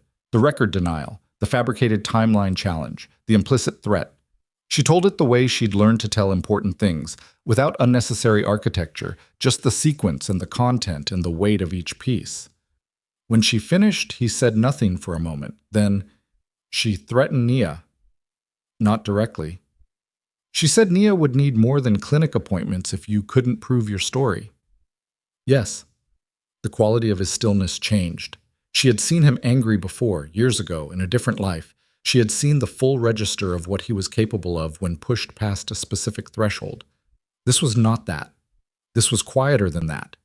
This was the kind of quiet that came before very considered and very permanent decisions. Go be with your daughter, he said. What are you going to do? He looked at her. What I should have done 8 months ago, he said. When I first found the flag on the archive and told myself it was probably a clerical access. She looked at him for a moment. She wanted to ask him what that meant, specifically in terms of what was about to happen in this household. She decided, based on the quality of his expression, that she would find out soon enough. She went back to her daughter. The household shifted over the next 4 hours in ways that were subtle until they weren't. 2 of the security detail rotations changed. The cameras on the servants' wing, which Zuri had spent 4 years mapping for their blind spots, were supplemented with 2 new units she didn't recognize, positioned at angles that closed the gaps she'd been using. Mrs. Pack's authority over staff scheduling was, without announcement or explanation, quietly reinforced in a way that effectively removed Seorin's ability to reassign domestic staff. Seorin noticed all of it. Zuri knew she noticed because Jong-ah, nervous, silent Jong-ah, came to the servants' wing at noon with a tray of food that nobody had ordered and set it on the common room table and stood there for a moment too long before Zuri understood that the girl was frightened. Sit down, Zuri said. Jong-ah sat. What happened? Zuri said. She's making calls, Jong-ah said. Her voice was barely audible. I heard. I wasn't trying to. Her office door was open. She's calling people from her family's side. I heard the name Assemblyman Han. I heard her say the word exposure. She looked at her hands. I don't know what that means. Zuri knew what it meant. Assemblyman Han Byung-soo was Seo Rin's uncle. He was also, through a chain of political and financial arrangements that Zuri had pieced together over 4 years of listening in hallways, the primary political ally whose support Taejin's syndicate needed for a series of zoning approvals that were currently in process. The arrangement was mutual. Han needed the syndicate's financial backing for his upcoming election cycle. The engagement between Taejin and Seorin was the physical embodiment of that arrangement. If Seorin was calling Han, she was calling in the arrangement. Exposure meant she was threatening to take something public. Something about Taijin's operations, his finances, his syndicate, that Assemblyman Han had the political leverage to make damaging. It meant she was moving from internal manipulation to external pressure. It meant she had decided that if she couldn't manage the situation quietly, she would burn it. Thank you, Zuri told Zhongga. You can go. Zhongga left faster than she'd arrived. Zuri went to find Taijin.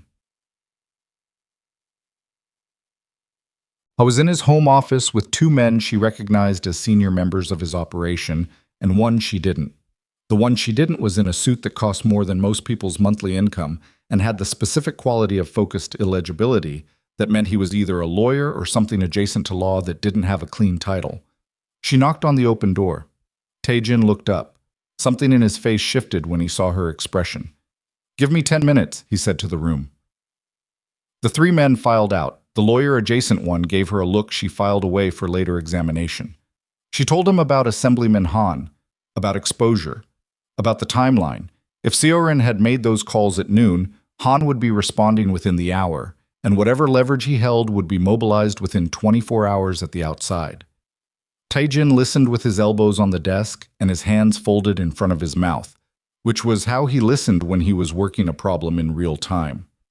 When she finished, he said, "How do you know about Han's arrangement?" "I've been in your house for 4 years," she said. "People talk around housekeepers, or they forget we're there. Both happen more than you'd think." He looked at her for a moment.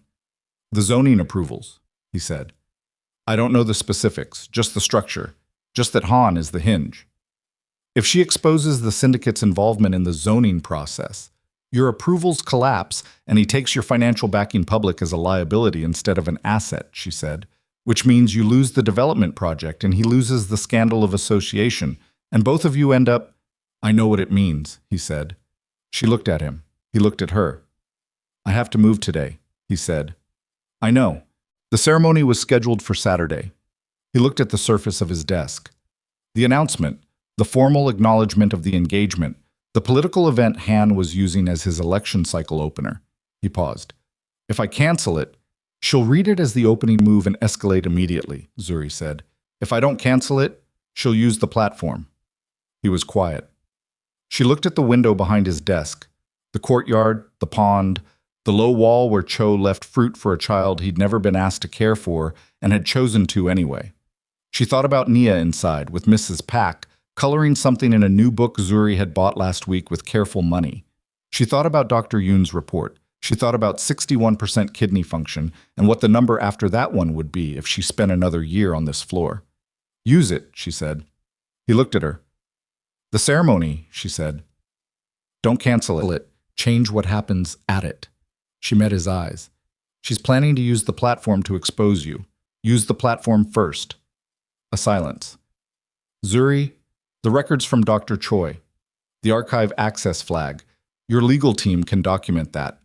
Whatever your people find on Brooks in the next—" She stopped. Her phone buzzed. She looked at it. Unknown number. Philippines country code. She held up one finger to Taijin and answered. "I got your message," said a voice she hadn't heard in 2 years. Rougher than she remembered, careful in a way that was new. "I've been waiting for this call." "Brooks," she said. "I have the originals," he said. "I kept copies of everything, physical and digital. I've had them in a deposit box in Makati since I left Seoul." A pause. "I've been waiting because I wanted to make sure, if I came back into this, I wanted to make sure it was for the right reason and not—" He stopped. "Is she safe?" "Both of them are," she said. A longer pause. "Tell me what you need," he said. She told him. She told him about the archive flag, about Seorin's timeline, about the ceremony on Saturday and what she thought needed to happen there. She told him about Dr. Choi's notation and what it could and couldn't prove on its own. She told him she needed him in Seoul by Friday morning, and she knew what she was asking, and she knew what it would cost him, and she was asking anyway. The silence on his end lasted long enough that she thought she'd lost the connection. Then he said, "I'll be on the first flight." She hung up. Taijin was looking at her. "He's coming," she said.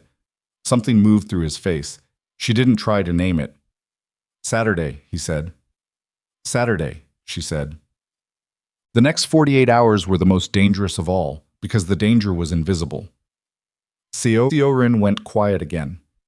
Not the quiet of recalibration this time, something different, something that felt, to Zuri's 4 years of reading this household's weather, like the quiet of someone who has made their final decision and is now simply waiting for the correct moment to execute it. She was courteous at dinner Thursday.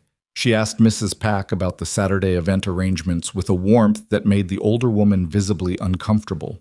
She sent Jong-a to the kitchen with a request for specific flowers for the ceremony table and then changed the request 3 times, which was not unusual for her, except that it meant Jong-a was occupied away from Seorin's office for 2 hours, which was. Zuri noticed. She also noticed that Minho had been with Seorin most of Thursday afternoon. She didn't know what was said between them. She watched Minho come out of Seorin's sitting room at 5 o'clock with an expression she couldn't read. Not the flatness he'd developed over the past year, but something more agitated, something working. He came to the servants' wing at 7. Nia opened the door before Zuri could. The 2 children looked at each other. Nia was holding her coloring book. Minho was in school clothes he hadn't changed out of, which for him was unusual enough to constitute information. "Can I see?" Minho said, meaning the coloring book. Nia considered him with the same quality of dark-eyed assessment she used on strangers. Then she stepped back and let him in. Zuri watched from the corner of the room as they sat on the floor together, and Nia showed him the pages she'd finished, the ones she'd colored outside the lines deliberately, because she had, at 5, developed strong opinions about what constituted an interesting use of color, and Minho looked at each one with a seriousness that Zuri recognized from a very old memory as his default mode of paying attention to something that mattered to him. "She told me you were lying," Minho said. Not to Nia, to Zuri. "I know," Zuri said. "She said your story about the hospital was made up. She said you're trying to take advantage of my father's—" He paused, edited himself. "Of the situation. Minho, I looked it up," he said. "The blood type. Mine." He was still looking at Nia's coloring book. "I looked up what blood type compatibility is needed for a kidney transplant, for a live donor." He turned a page carefully. "My blood type is AB negative. It's rare. The donor has to be—" "AB negative," Zuri said, quietly. He looked at her. She held his gaze. "I know," he said. His voice had something in it that wasn't quite broken and wasn't quite steady. Somewhere in between. "I've known since this morning. I've been—" He stopped.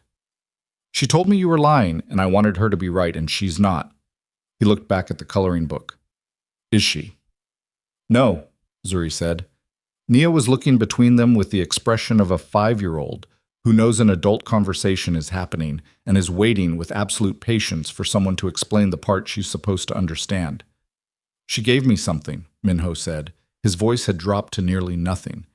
"And I didn't know, and I've been—" He stopped. "You didn't know," Zuri said. "That's not something you carry." He looked at her with the face of a child who is going to carry it anyway, who has already picked it up and doesn't know how to put it down. "I'm sorry," he said. He stopped again. "I know," she said. They sat in the silence for a moment, the 4 of them in that small room, the 2 children on the floor, the coloring book between them, the estate pressing in from all sides with its histories and its arrangements and its 5 years of accumulated damage. Then Nia said, with the practical decisiveness of someone who has heard enough of the heavy stuff, "Do you want to color something?" Minho looked at her. "Yeah," he said. "Okay." Brooks landed Friday morning at 6:42. Tae-jin had people at the airport. He arrived at the estate at 8:15, looking like someone who had spent 20 hours in transit and had decided to treat the physical evidence of that as irrelevant. He was thinner than Zuri remembered. His eyes were the same careful, measuring intelligence, but the rest of him had been rearranged by 2 years of a different kind of life. He and Zuri sat in Tae-jin's office together for 3 hours. The deposit box materials had been digitally transmitted before he boarded. Original surgical authorization, operating theater logs, 2 independent witness statements from members of the surgical team that Brooks had collected and sealed before leaving Seoul, and a chain of custody document that a medical records attorney had prepared at his request 18 months ago, apparently on the same calculation Zuri had been running, that this day would eventually come. Taejin's lawyer, the man from Wednesday, who turned out to be exactly as expensive as his suit implied and precisely as capable, went through each document with a focus that was almost physical. He asked Brooks 30 questions. He asked Zuri 11. He cross-referenced dates 4 times, compared the witness statements against the operating theater logs, and then sat back and said, in the Korean equivalent of "this is sufficient," that the evidentiary package was solid. The archive modification, he said. If we can prove the flag represents a deletion rather than a routine access. My IT team is on it, Taejin said. When? I'll have an answer by this evening. The lawyer nodded, made notes. He looked at Brooks. You understand your role Saturday, he said. I understand, Brooks said. You'll be called on to confirm the records publicly, in a space that will include members of both the Han family and the Kong Syndicate senior leadership, and potentially, I understand, Brooks said again, more firmly. I've been waiting 2 years to do this. I'm not going to lose my nerve in a ballroom. The lawyer looked at him for a moment, then he nodded. Saturday morning arrived gray and cold. The ceremony was scheduled for 7 in the evening.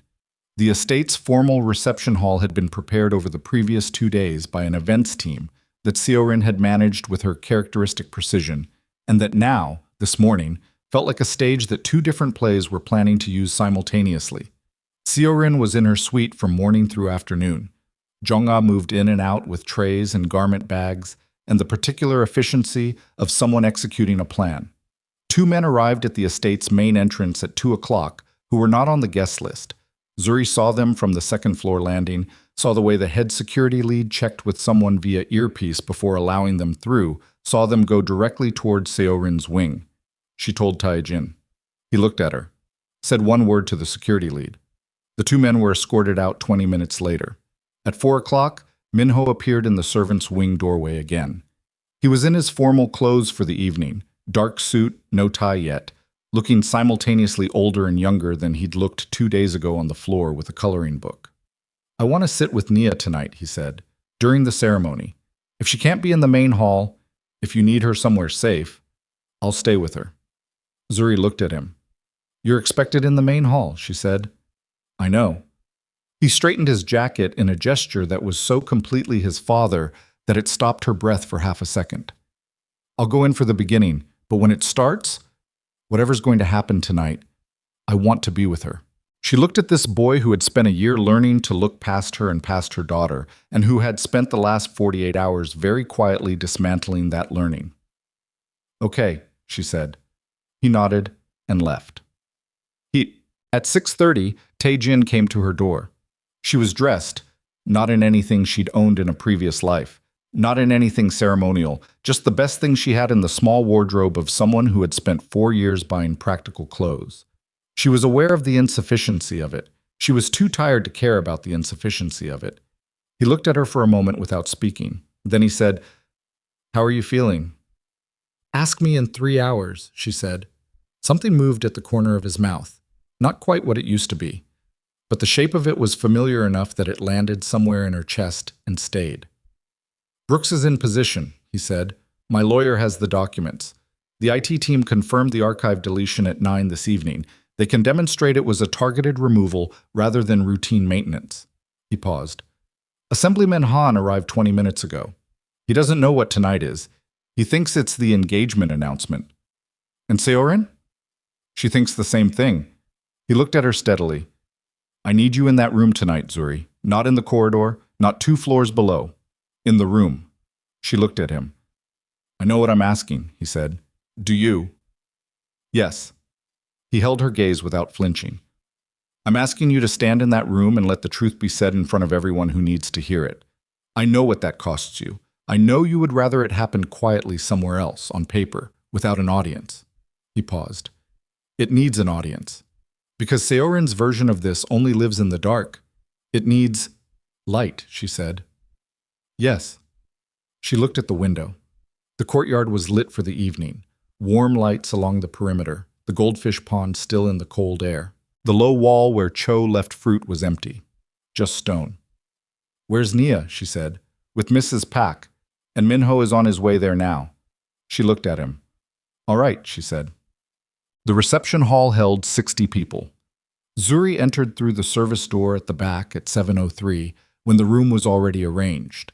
The Kang Syndicate's senior structure along the east side, Assemblyman Han and his people along the west, the assembled family adjacents filling the center.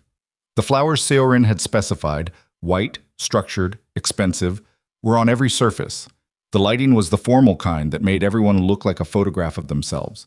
She moved to the back wall and stayed there. Seorin was at the front of the room in a dress that had been chosen with great deliberateness. The kind of deliberateness that looked effortless, which was always the most expensive kind. She was speaking to Assemblyman Han's wife, with a warmth that was technically indistinguishable from the real thing. Han himself was on the other side of the room.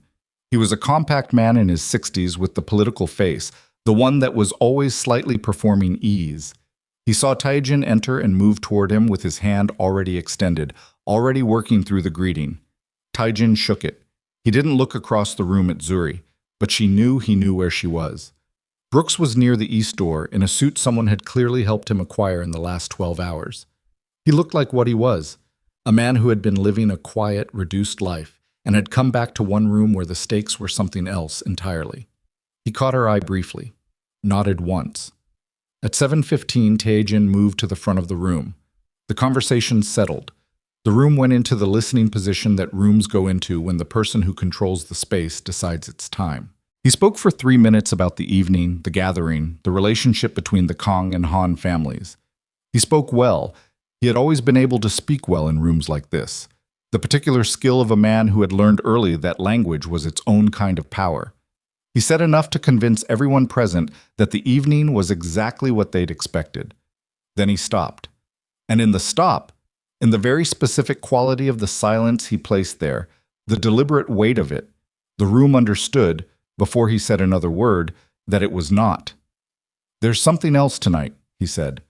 Something that can't wait. Seorin's expression did not change. She was too skilled for that. But her hands, Zuri was watching her hands. Her hands, which had been resting at her sides with perfect stillness, moved. One finger bent slightly against her palm. That was all. That was enough. She knew. I want to introduce someone, Taejin said. Someone who has been in this house for 4 years, and whose presence here I allowed to become something it should never have been. He looked across the room, at Zuri. 60 people followed his gaze.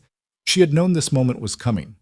She had prepared for it, done the same practice steadiness work she'd done in the stairwell, in the corridor, in every hard moment of the last week. But 60 faces turning toward her at once, in a room this lit, in a house where she had spent 4 years being invisible. There was no fully adequate preparation for that. She held still.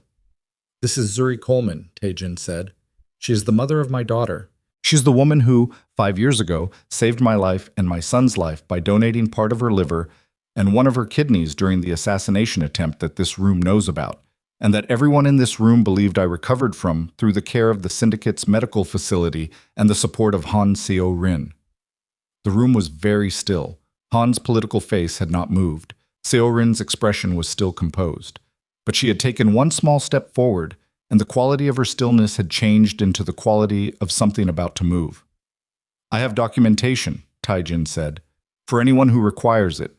I have the original surgical records, the operating theater logs, witness statements from the medical team, and a forensic analysis of a targeted deletion from the Syndicate Hospital's digital archive that occurred 8 months ago. He paused. I also have the physician who performed the surgeries, who is in this room tonight. He looked at the east door. Brooks stepped forward. Seo-rin moved, not toward Taejin, not toward Brooks. She moved toward Zuri, crossing the room with a speed and directness that nobody in the space had predicted, because she had spent the entire evening performing perfect composure, and a room that has watched perfect composure does not expect it to break into a straight line. She covered the distance in 4 seconds, and she was not empty-handed. The letter opener, from the service table near the east wall, the one the staff used for the evening programs, was in her right hand, and she moved with the specific economy of someone who is not thinking anymore, who has moved past the part where thought is involved, who has spent the last 48 hours arriving at a decision and is now simply executing it. Zuri saw her coming. She had 2 seconds. She used them to move left, not back, left, which put her between Seorin and the direction of the room, and she got her arm up, and the blade caught the inside of her forearm, and she felt the white heat of it immediately. But she was already turning, already driving her shoulder into Seorin's center mass. And they both went into the service table, and the flowers went sideways, and crystal broke on the hardwood floor. The room erupted. Security was moving. Brooks was moving. She could hear Taejin's voice somewhere above the noise, clipped and absolute, saying words she couldn't parse because her arm was on fire and she was on the floor with her hand pressed against the cut, and the blood was coming faster than she'd expected. Seorin was being pulled off her. She was fighting the hands that were pulling her.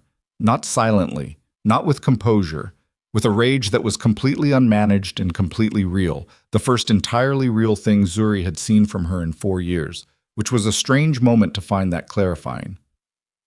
"Let go of me." Seorin's voice had lost every careful layer, raw underneath.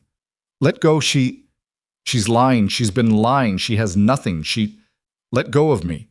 "Ma'am," the security lead's voice, flat and final. "She fabricated everything. She has no records that aren't. Brooks is compromised. His license was—" "The records are real," Brooks said. From somewhere in the room, steady. "The original surgical authorization has my signature, the theater supervisor's counter-signature, and a timestamp that predates any archive modification by 4 years." The room had gone from erupted to a different kind of still. Zuri was sitting against the service table with her hand on her arm and blood on the floor, and 60 people in formal clothes looking at her, and she was breathing hard, and her arm was shaking, and she thought, this is what it looks like from inside. Taejin was beside her. She didn't know when he'd crossed the room. He was just there, kneeling, his hand over hers on the cut, applying pressure.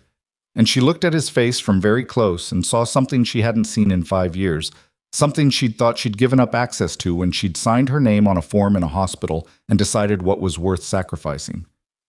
"I told you," she said. Her voice was unsteady. She was losing blood fast enough that the edges of the room had started to soften.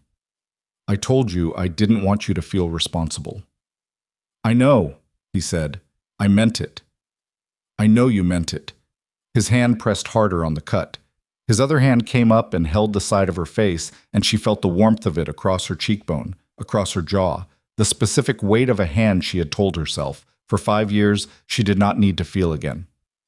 "I know you meant every word of it, and I am going to spend a very long time being angry at you for it." She would have laughed. She almost did. Instead, she said, "Nia." "She's safe," he said. "Minho has her. She's not in this room." She closed her eyes for 2 seconds. Let that be true. When she opened them, the room was still there. The security team, the guests, Brooks standing near the east wall with the look of a man who has kept a very long promise. Assemblyman Han with his political face finally, completely failed, showing something real and angry and recalculating underneath. And Seorin, held between 2 members of the security detail, looking at Taejin with an expression that had collapsed all the way down to its foundation. "You'll lose the approvals," she said, still trying, still working the only lever she had left. "Han will pull support, everything you've built in the North District." "I know," Taejin said.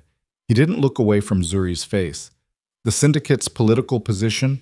"I know," he said again. "You're choosing her over—" "Yes," he said. One word, nothing else. The paramedics arrived 4 minutes later, and Zuri let them work on her arm, and she kept her eyes on Taejin's face because it was the thing most immediately available that felt like solid ground. And she thought about Nia 2 floors above with her brother who hadn't known he was her brother until 2 days ago, coloring outside the lines in a book that still had pages left. She thought, hold on. She had been telling herself that for 5 years. For the first time in 5 years, she thought it might finally mean something different than just survive. The paramedics worked fast. 12 stitches on the inside of her left forearm, the cut running 3 inches along the soft tissue where the letter opener had caught her in the turn. The lead paramedic, a young man who kept his face professional while clearly processing the room he was operating in, the formal clothes, the broken crystal, the 60 people who had not left, told her the cut was clean, that the blade had missed anything structural, that she would have full function once it healed. He said it in Korean, and the estate's house physician translated it into English. and Zuri nodded and watched them work and felt the local anesthetic doing its job and thought about absolutely nothing. That was its own skill. The thinking about nothing. She had developed it the same way she'd developed most of her survival skills, through extended necessity until it became reflex. Taejin was 4 feet away, on the phone, in the clipped and final register of a man issuing instructions that he expects to be executed without question. She heard the words, police and documentation, and tonight, not tomorrow. She heard him say Seorin's name once, in a tone that had no residual warmth in it at all, the way you say the name of a situation that is now being managed, rather than a person you have any feeling about. Seorin was in the east corridor. The security detail had moved her there while the paramedics worked, out of the main hall, out of the room's sight line. Zuri couldn't see her. She could hear distantly the particular quality of silence that meant Seorin had gone somewhere past speech, not unconscious, not broken in the physical sense, but arrived at the end of a performance that had lasted years, and finding nothing underneath it that knew how to continue. Assemblyman Han left the estate at 7:51. She knew because she heard the main gate and she counted the time from when the room had changed. He left without speaking to Taejin, which told her everything about the political calculation he was running, that the engagement was dead, that the arrangement was dead, that whatever leverage he'd brought into this evening had inverted in the last 40 minutes, and he was now calculating damage control rather than advancement. His people left with him. The filing out of Han's contingent took 4 minutes and had the specific texture of a retreat that nobody was calling a retreat. Brooks came and sat beside her while the paramedic finished the last 2 stitches. He looked at her arm. He looked at her face. He had the expression of someone who has spent 2 years in a different country thinking about this moment and is now discovering that the moment, having arrived, is considerably more complicated than the imagined version. "You should have called me sooner," he said. "I know," she said. 2 years, Zuri. "I know." He shook his head, not in anger, in the specific exhaustion of someone who has cared about a person from a great distance for a very long time. "How bad is it, the kidney?" 61%, she said. He was quiet for a moment. "That's manageable," he said, "with the right protocol. With rest." He stopped himself on the word because they both knew what rest meant in the context of the life she'd been living and the absurdity of it. "I know," she said. "I'm not going back to Manila," he said. "Not immediately. I want to work with whoever Taejin's medical team is. Review the treatment approach." She looked at him. "Brooks, don't." He said it firmly. "Don't tell me it's not necessary. Don't tell me you have it handled. You have had it handled for 5 years, and the result is 12 stitches and 61% kidney function. Let someone else handle it for a while." She held his gaze. "Okay," she said. He looked briefly surprised, like he'd prepared for a longer argument. "Okay," he said. The paramedic finished, taped the bandage, gave her aftercare instructions she already knew, and packed up his equipment with the practiced efficiency of someone returning the world to its normal size. The police arrived at 8:40. 2 officers and a detective.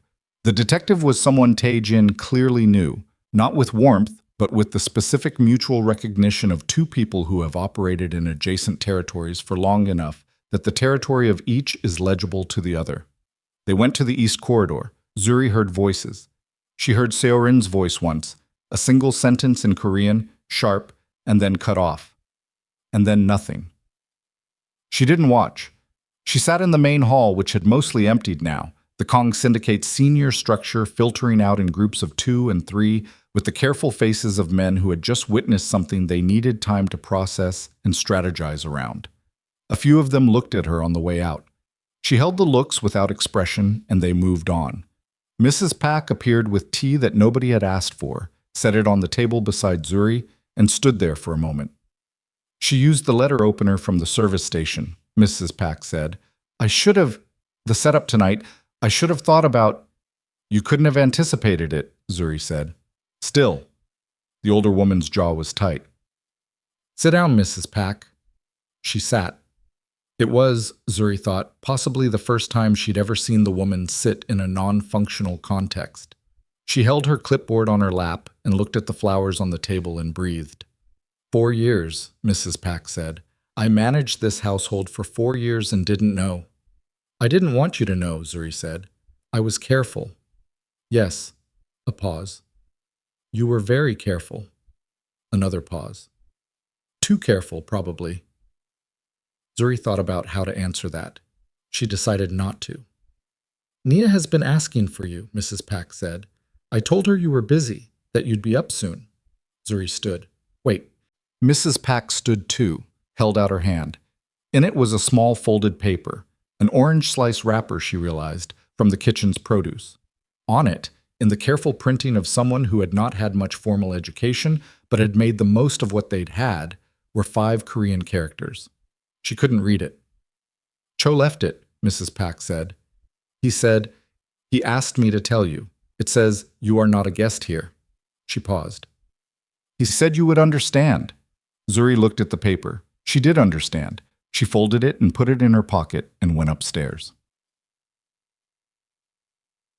Nia was awake. This was not surprising, given the hour, given the noise from below that had surely penetrated even 2 floors of stone and insulation. She was sitting up in the small bed with her coloring book open but not coloring, which meant she'd been using it as a prop while she waited. Minho was on the floor near the window, his back against the wall, his formal jacket off, and his shirt untucked, the posture of someone who had been there long enough to stop performing. They both looked at her when she came in. Your arm, Nia said immediately. It's fine, Zuri said. It's bandaged. It doesn't hurt. The last part was not entirely accurate, but was accurate enough for the purposes of 5-year-old reassurance. Nia looked at the bandage with the specific expression she used when she was deciding whether to accept a simplified explanation or press for the real one. She decided, apparently, to accept it, filed it away for a later conversation that Zuri knew would happen in approximately 2 days when Nia judged that sufficient time had passed. Minho said nothing. He was looking at her arm too, but differently, with the expression of someone running a calculation that included guilt as one of its variables, and that had arrived at an answer that the math couldn't make comfortable. Minho, she said. He looked at her face. What happened tonight happened because of choices adults made, she said. Not yours.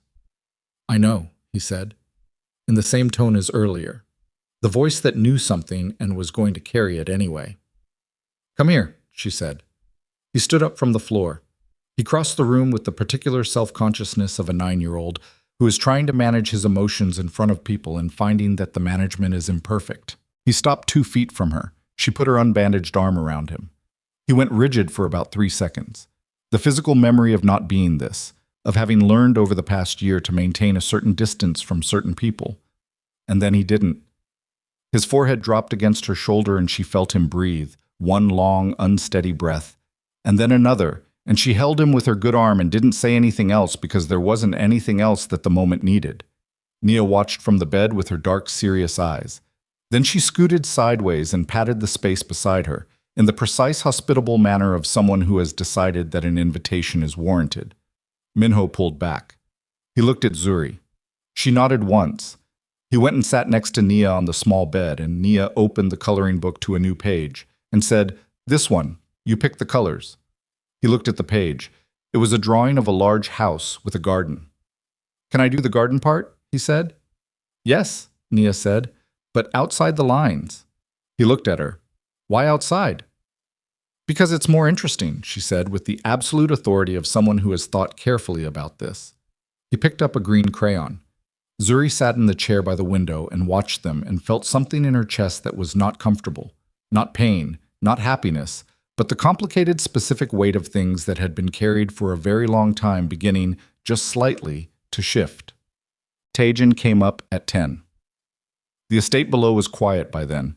The last of the guests had gone. The police had finished with Seorin and taken her. She heard the official vehicle at 9:15, the particular sound of departure that had a different texture than ordinary leaving.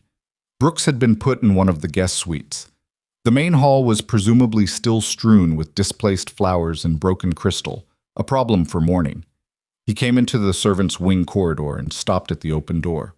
Minho was asleep on the floor with Zuri's jacket over him. He'd listed sideways mid-coloring, and she hadn't had the heart to move him. Nia was asleep in the bed, the coloring book still open beside her. The garden page half-colored in shades that made no natural sense and were exactly right. Taejin looked at both of them for a long moment. Then he looked at Zuri in the chair. He came in and sat on the floor, his back against the wall below the window. The same wall Minho had been using earlier, which now had the jacket over the sleeping boy, and which Taejin settled against with the quality of a man who is not concerned about his suit and has decided that the floor is where the conversation needs to happen. They sat in silence for a while. Seorin has been charged, he said. Assault, fraud, tampering with medical records. The last one will take time to prosecute. The others are more immediate. He paused. Her uncle has already begun distancing himself from her publicly. By morning, it'll be complete. The approvals, Zuri said. Dead, he said. The North District development, the political relationships, most of them. He looked at the sleeping children. I'm not upset about it in the way I expected to be. It'll cost you. Yes, the syndicate will adjust, he said. It's not the first time we've lost political cover. It won't be the last. He shifted his back against the wall slightly. That's not what I want to talk about. She waited. I want to talk about what happens now, he said. Practically, specifically. I don't want to have a conversation about the past. I think we've had enough of that for 1 week. I want to know what you need, what Nia needs, what... He stopped. What is actually possible? She looked at him. Dr. Yoon's treatment protocol, she said. I'll follow it. Yes. Brooks wants to consult on Nia's care. I've already spoken to him. He and Dr. Choi will work together. A pause. She's going to be okay, Zuri. Nia, with the right resources, and she will have every resource. Her prognosis is good. Dr. Choi said as much. She absorbed that.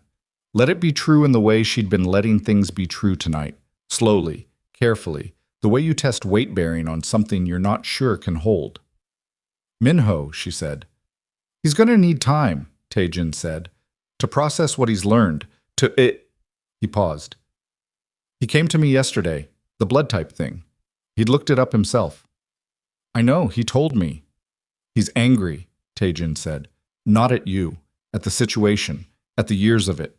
He's going to need someone to help him with that anger in a way that requires professional help.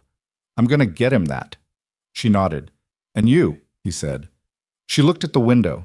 The courtyard lights were off, just the ambient light of the estate's perimeter, and through it the shapes of the garden. The pond, the wall, the sideways tree that Nia had once asked Cho to explain. I don't know how to live here, she said. I know how to survive here. I've been surviving here for 4 years. I don't know how to... She stopped. I don't know how to be a person in this house rather than a function of it. That'll take time, he said. Yes. We have time, he said. She looked at him. There was something in that the specific weight of it, the fact that he had said it without hesitation or qualification, that did something to the careful, neutral expression she'd been maintaining. Something shifted in her face that she didn't stop. I'm still angry at you, she said. I know. Not for the way things went, for the decision I made. I know why I made it. I would make it again. She looked at him steadily. I'm angry that it was necessary. I'm angry that the world was arranged in a way that made it necessary. I'm angry that I spent 5 years, that I let my daughter grow up in... She stopped. I know, he said. And I'm angry at myself, she said, for not finding another way, for deciding what you could handle without asking you. He looked at her.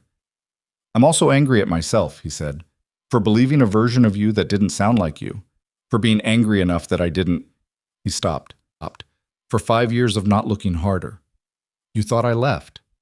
I thought you left, he said, and I was furious. And I stayed furious because it was easier than the alternative. Which was?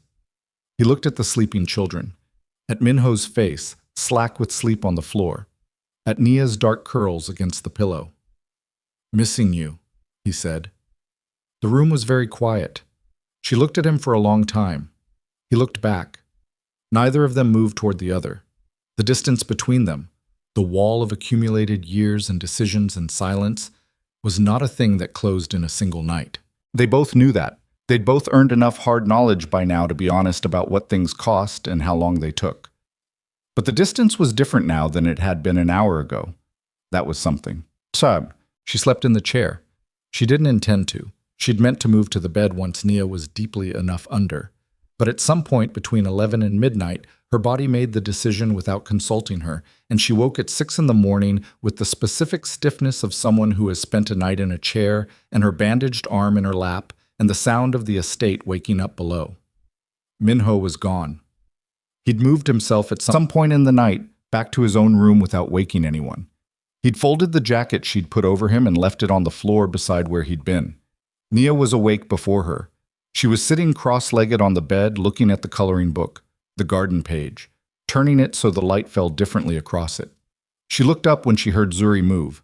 "Does it still hurt?" she said. "The arm? A little," Zuri said. "Is the mean lady gone?" Zuri looked at her daughter's face. The bruise on her cheek had faded to the point of near invisibility now. Just the memory of it, the knowledge of what had been there, which was a different kind of mark. "Yes," she said. "Is she coming back?" "No." Nia considered that. She looked at the coloring book, then at the window, then back at Zuri. "Are we going to have to leave?" she said. She had asked this before. In the car back from the clinic, in the dark of this room, at various points over the last week.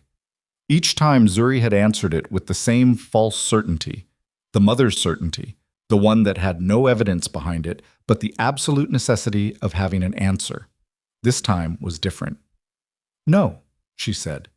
And this time she meant it in the way that facts mean things, not in the way that wishes mean things. Nia heard the difference. She had always been able to hear that difference. She had her mother's ear for the weight of words. "Okay," she said, simply, and turned another page. The conversation Zuri had not been prepared for happened at 9 in the morning, in the small courtyard, when Cho arrived for his day and stopped when he saw her sitting on the low wall by the pond. He was carrying his usual equipment, the pruning shears, the worn canvas bag, the thermos of tea he brought from home because he didn't trust the estate kitchen's version. He stopped 3 feet away and looked at her arm and then at her face and then set his bag down. He sat on the other end of the low wall. He poured tea from his thermos into the cap, an old thermos, the kind with a screw-on cup top, and set it between them on the wall. Then he poured a second amount into the thermos lid itself and kept that one. She picked up the cup cap, held it. The tea was too hot to drink, but she held it anyway for the warmth. They sat for a while without speaking.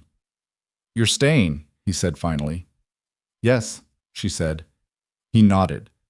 He looked at the pond. The koi moved in their perpetual circuit, the same direction as Nia had once noticed, always the same direction. "I've worked this garden for 30 years, he said. 3 generations of this family." He drank his tea. The first generation, Taejin's grandfather, was a hard man. Fair mostly, but hard. The second, he made a sound that was not quite a laugh. The second was easier but less wise. The third, he looked at the water. The third is still becoming. She looked at him. "He looked for you," Cho said. "He didn't say so. He doesn't say most things, but a person tends to their habits differently when they're carrying something, and I've watched this man's habits for 15 years. He paused. "He looked for you in the way that people look for something they've convinced themselves they don't want to find, very carefully, not looking directly." She was quiet. "The little one," he said. She found the pond herself. First week she was here. Walked straight out of that door and across the courtyard like she'd been here before. He glanced at Zuri sideways. "She asked me why the fish always swim the same direction." "I know, she told me." "I told her because they've always known this water, the shape of it, where the edges are." He picked up his pruning shears and turned them in his hands. "I think she understood more than I expected." Zuri looked at the pond. "She understands most things more than people expect," she said. "Yes." He stood up, picked up his bag. "I'll leave mango today. She likes it better." "She does," Zuri said. "Thank you for all of it." He looked at her once, directly. Then he went to work. The formal documentation took 3 weeks. The paternity confirmation came back in 4 days. Taejin had expedited it through the syndicate's private laboratory, and the results were what everyone in the room had already understood to be true. But paper makes things real in ways that understanding doesn't. And the day the document came back, Zuri sat in the kitchen with it in her hands for a long time before she put it in the folder where she kept the important things. Nia took the news of having a father with the specific practicality of a child who has been alert to the concept for some time and was now receiving confirmation of what she'd been quietly deciding for herself. "So he's my dad," she said. "Yes," Zuri said. "Like, my actual dad." "Yes." Nia thought about this. "Does Minho know?" "He knows." "Is he upset?" "He's working on it," Zuri said. "Same as all of us." Nia accepted this with a nod. Then, "Can I call him a Beoji?" It was the Korean word. Zuri didn't know where she'd learned it, from Bora maybe, or Mrs. Pak, or the hours she'd spent in adjacent earshot of Korean conversation for the entirety of her short life. "You can ask him if that's all right with him," Zuri said. Nia went and found him. Zuri was in the corridor when it happened. She didn't intend to witness it, was passing through on her way to the East Wing, which was still her East Wing out of habit, though the nature of her presence in it had shifted considerably. She heard Nia's voice, then a silence that lasted long enough that she stopped. Then she heard Taijin's voice, lower than usual. One word. She couldn't hear it clearly. She kept walking. Later, at dinner.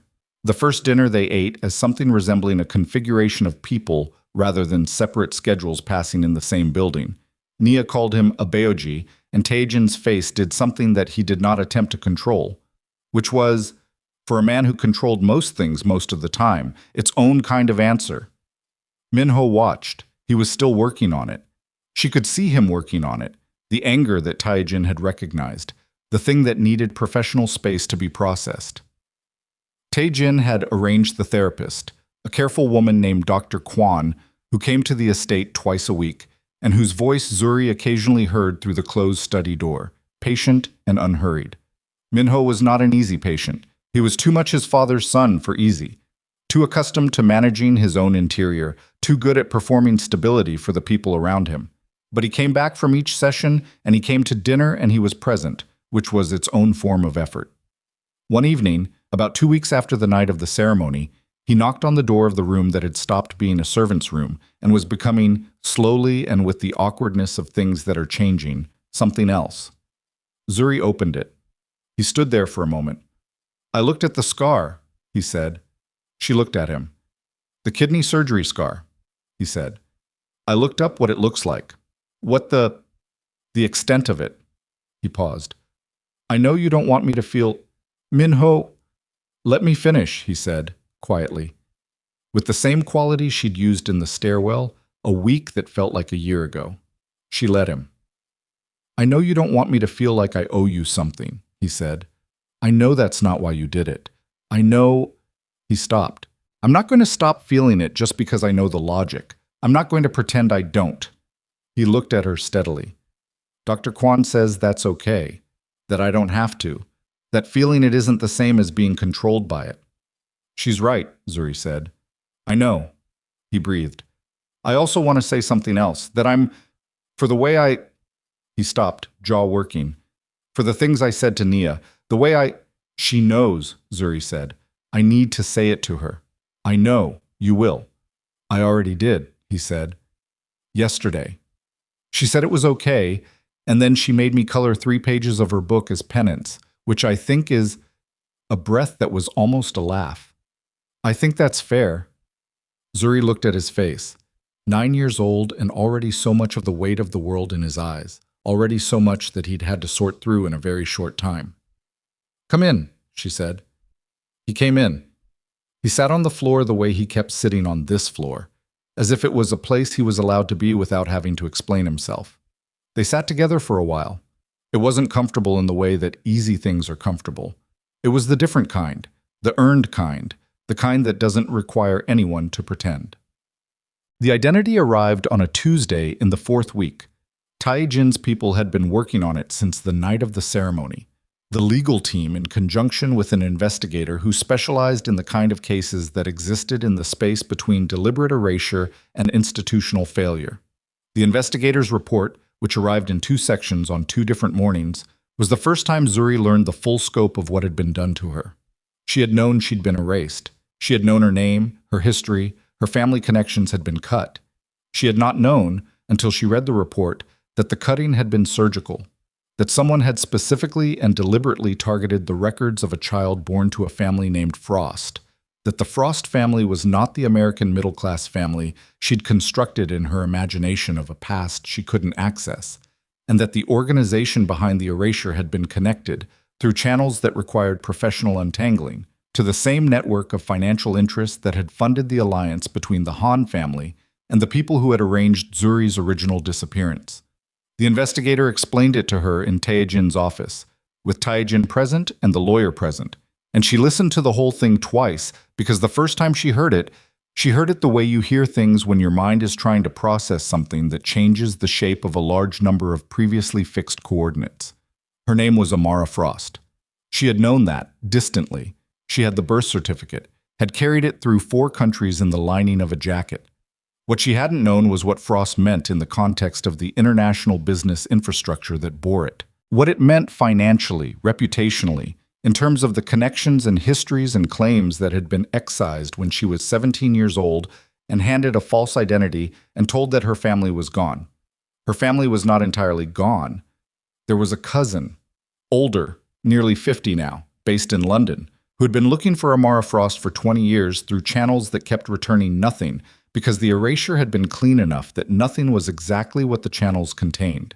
She sat in Taejin's office after the lawyer and the investigator had left and held the report and thought about the girl she'd been at 17, the girl who had accepted the name Mi Rai and the forged documents and the constructed past because the alternative had seemed, at the time, like nothing, like actual nothing.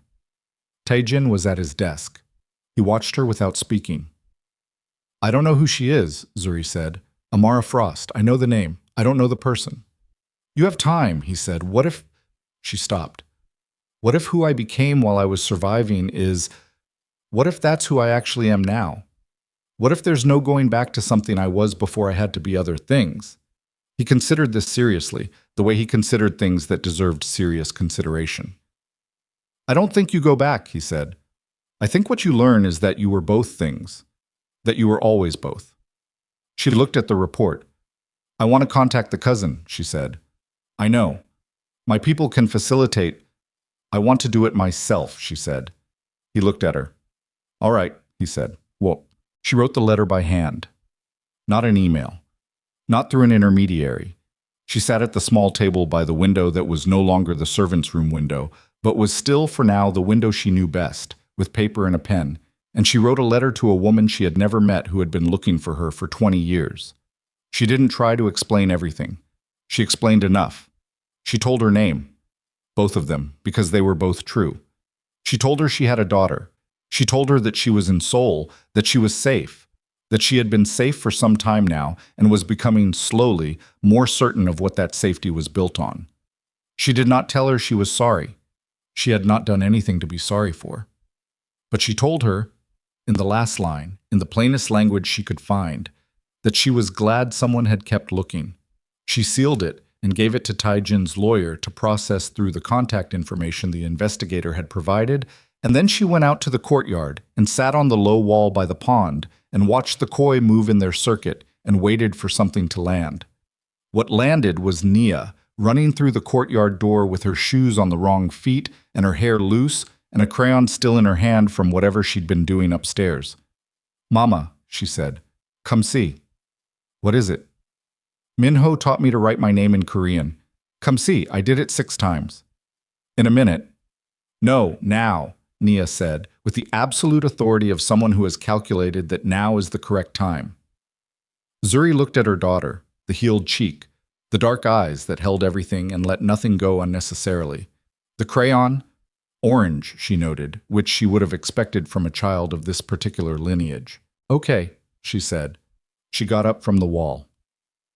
6 months later, the estate had different rhythms, not all of them comfortable, not all of them resolved. The North District development was gone, and the political reconfiguration of Taejin's operation was ongoing, which meant late nights and conference calls and the specific tension of large things being remade. Minho's therapy continued twice a week. The scar work, his, emotional, hers, physical, was the slow kind, the kind that didn't announce its progress but was visible in retrospect. Siorin's case moved through the legal system with the grinding certainty of institutional processes that have been given adequate documentation and adequate will. The fraud charge was the most complex. The assault charge was straightforward. Zuri was asked twice to provide testimony, and she did, in the same flat, precise voice she used for things that needed to be spoken aloud and then set down. She was not asked if she was angry. She would not have been able to give a clean answer. What she felt about Siorin was not anger, exactly. It was something more tired than that. The specific exhaustion of understanding that a person who had been willing to hit a 5-year-old and forge surgical records and threaten a sick woman's livelihood was not a villain in a story, but a person who had made choices, one after another, in the direction of her own survival and ambition, and that the distance between that and most people's lives was sometimes narrower than the stories preferred. She didn't feel sorry for her. She felt finished with her. That was its own kind of freedom. Cho left the mango on the wall every afternoon. This did not change. Some things became the structure of a life so quietly that you only notice them when you think about what it would mean if they stopped. And by then they have already become necessary in the way that only ordinary things can be necessary. The kind of necessity that doesn't announce itself, that lives in the gap between one day and the next. Nia still asked him questions. The questions had evolved. They were longer now, more specific, more willing to sit with the complicated answer rather than the simple one. She had started accompanying him on his morning rounds of the garden, not helping exactly but present, observant, asking why about the sideways tree every third visit as if the answer might have changed. It hadn't. He kept giving it. Minho had started coming out to the garden too, on Saturdays, not to ask questions, just to be in the space.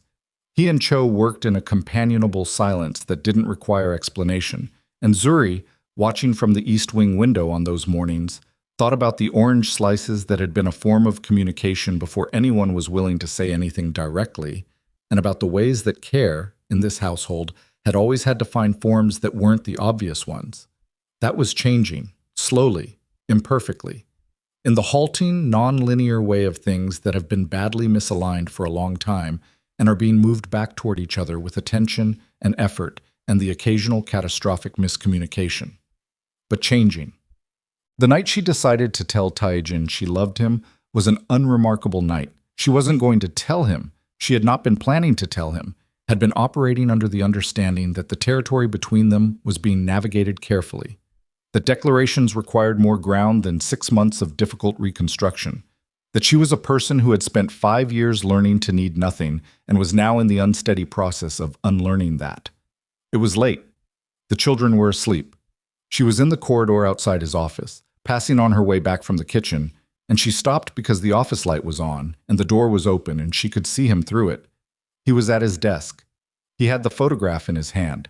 She had not seen this photograph in 5 years, but she recognized it, the three of them, in a time that had felt impossible and ordinary all at once, in the way that the best time always does while you're inside it. He was looking at it with the expression of someone who is doing the reckoning that can't be done in company. She could have kept walking. He hadn't heard her. The house was quiet. She went to the door. He looked up. She looked at the photograph in his hand and then at his face. "I love you," she said. Not decorated, not qualified, just the fact of it, in the plainest language available, the same way she'd written the letter to the cousin she'd never met.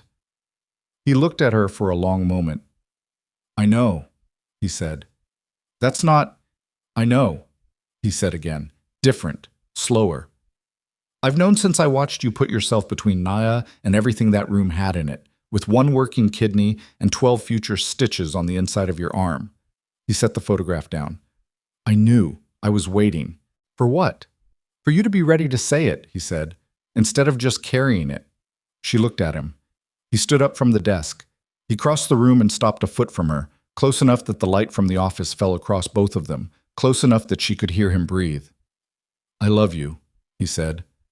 "I loved you through 5 years of believing you had chosen something else. I loved you badly, and I did not demonstrate it well, and I am going to spend a long time making sure that those two facts are no longer the same." He paused. "But I loved you." She looked at him. Then she closed the remaining distance, and he met her halfway, which was She thought, somewhere beneath all the other things she was thinking. Exactly right. Neither of them all the way. Both of them halfway. His arms were around her and her face was against his shoulder, and she felt the steady warmth of him and thought about the stairwell, about the corridor, about the low wall in the courtyard and the orange slices and the fish that always moved the same direction and the sideways tree that Cho had never been able to explain, except to say that sometimes a thing grows toward the light it can reach rather than the light it was supposed to have. She thought, this is not how I planned it. She thought, it never was. She thought, that's the part that's real. Outside, the courtyard was dark and quiet. The goldfish pond reflected nothing but sky. And in two small rooms above the east wing, both children slept.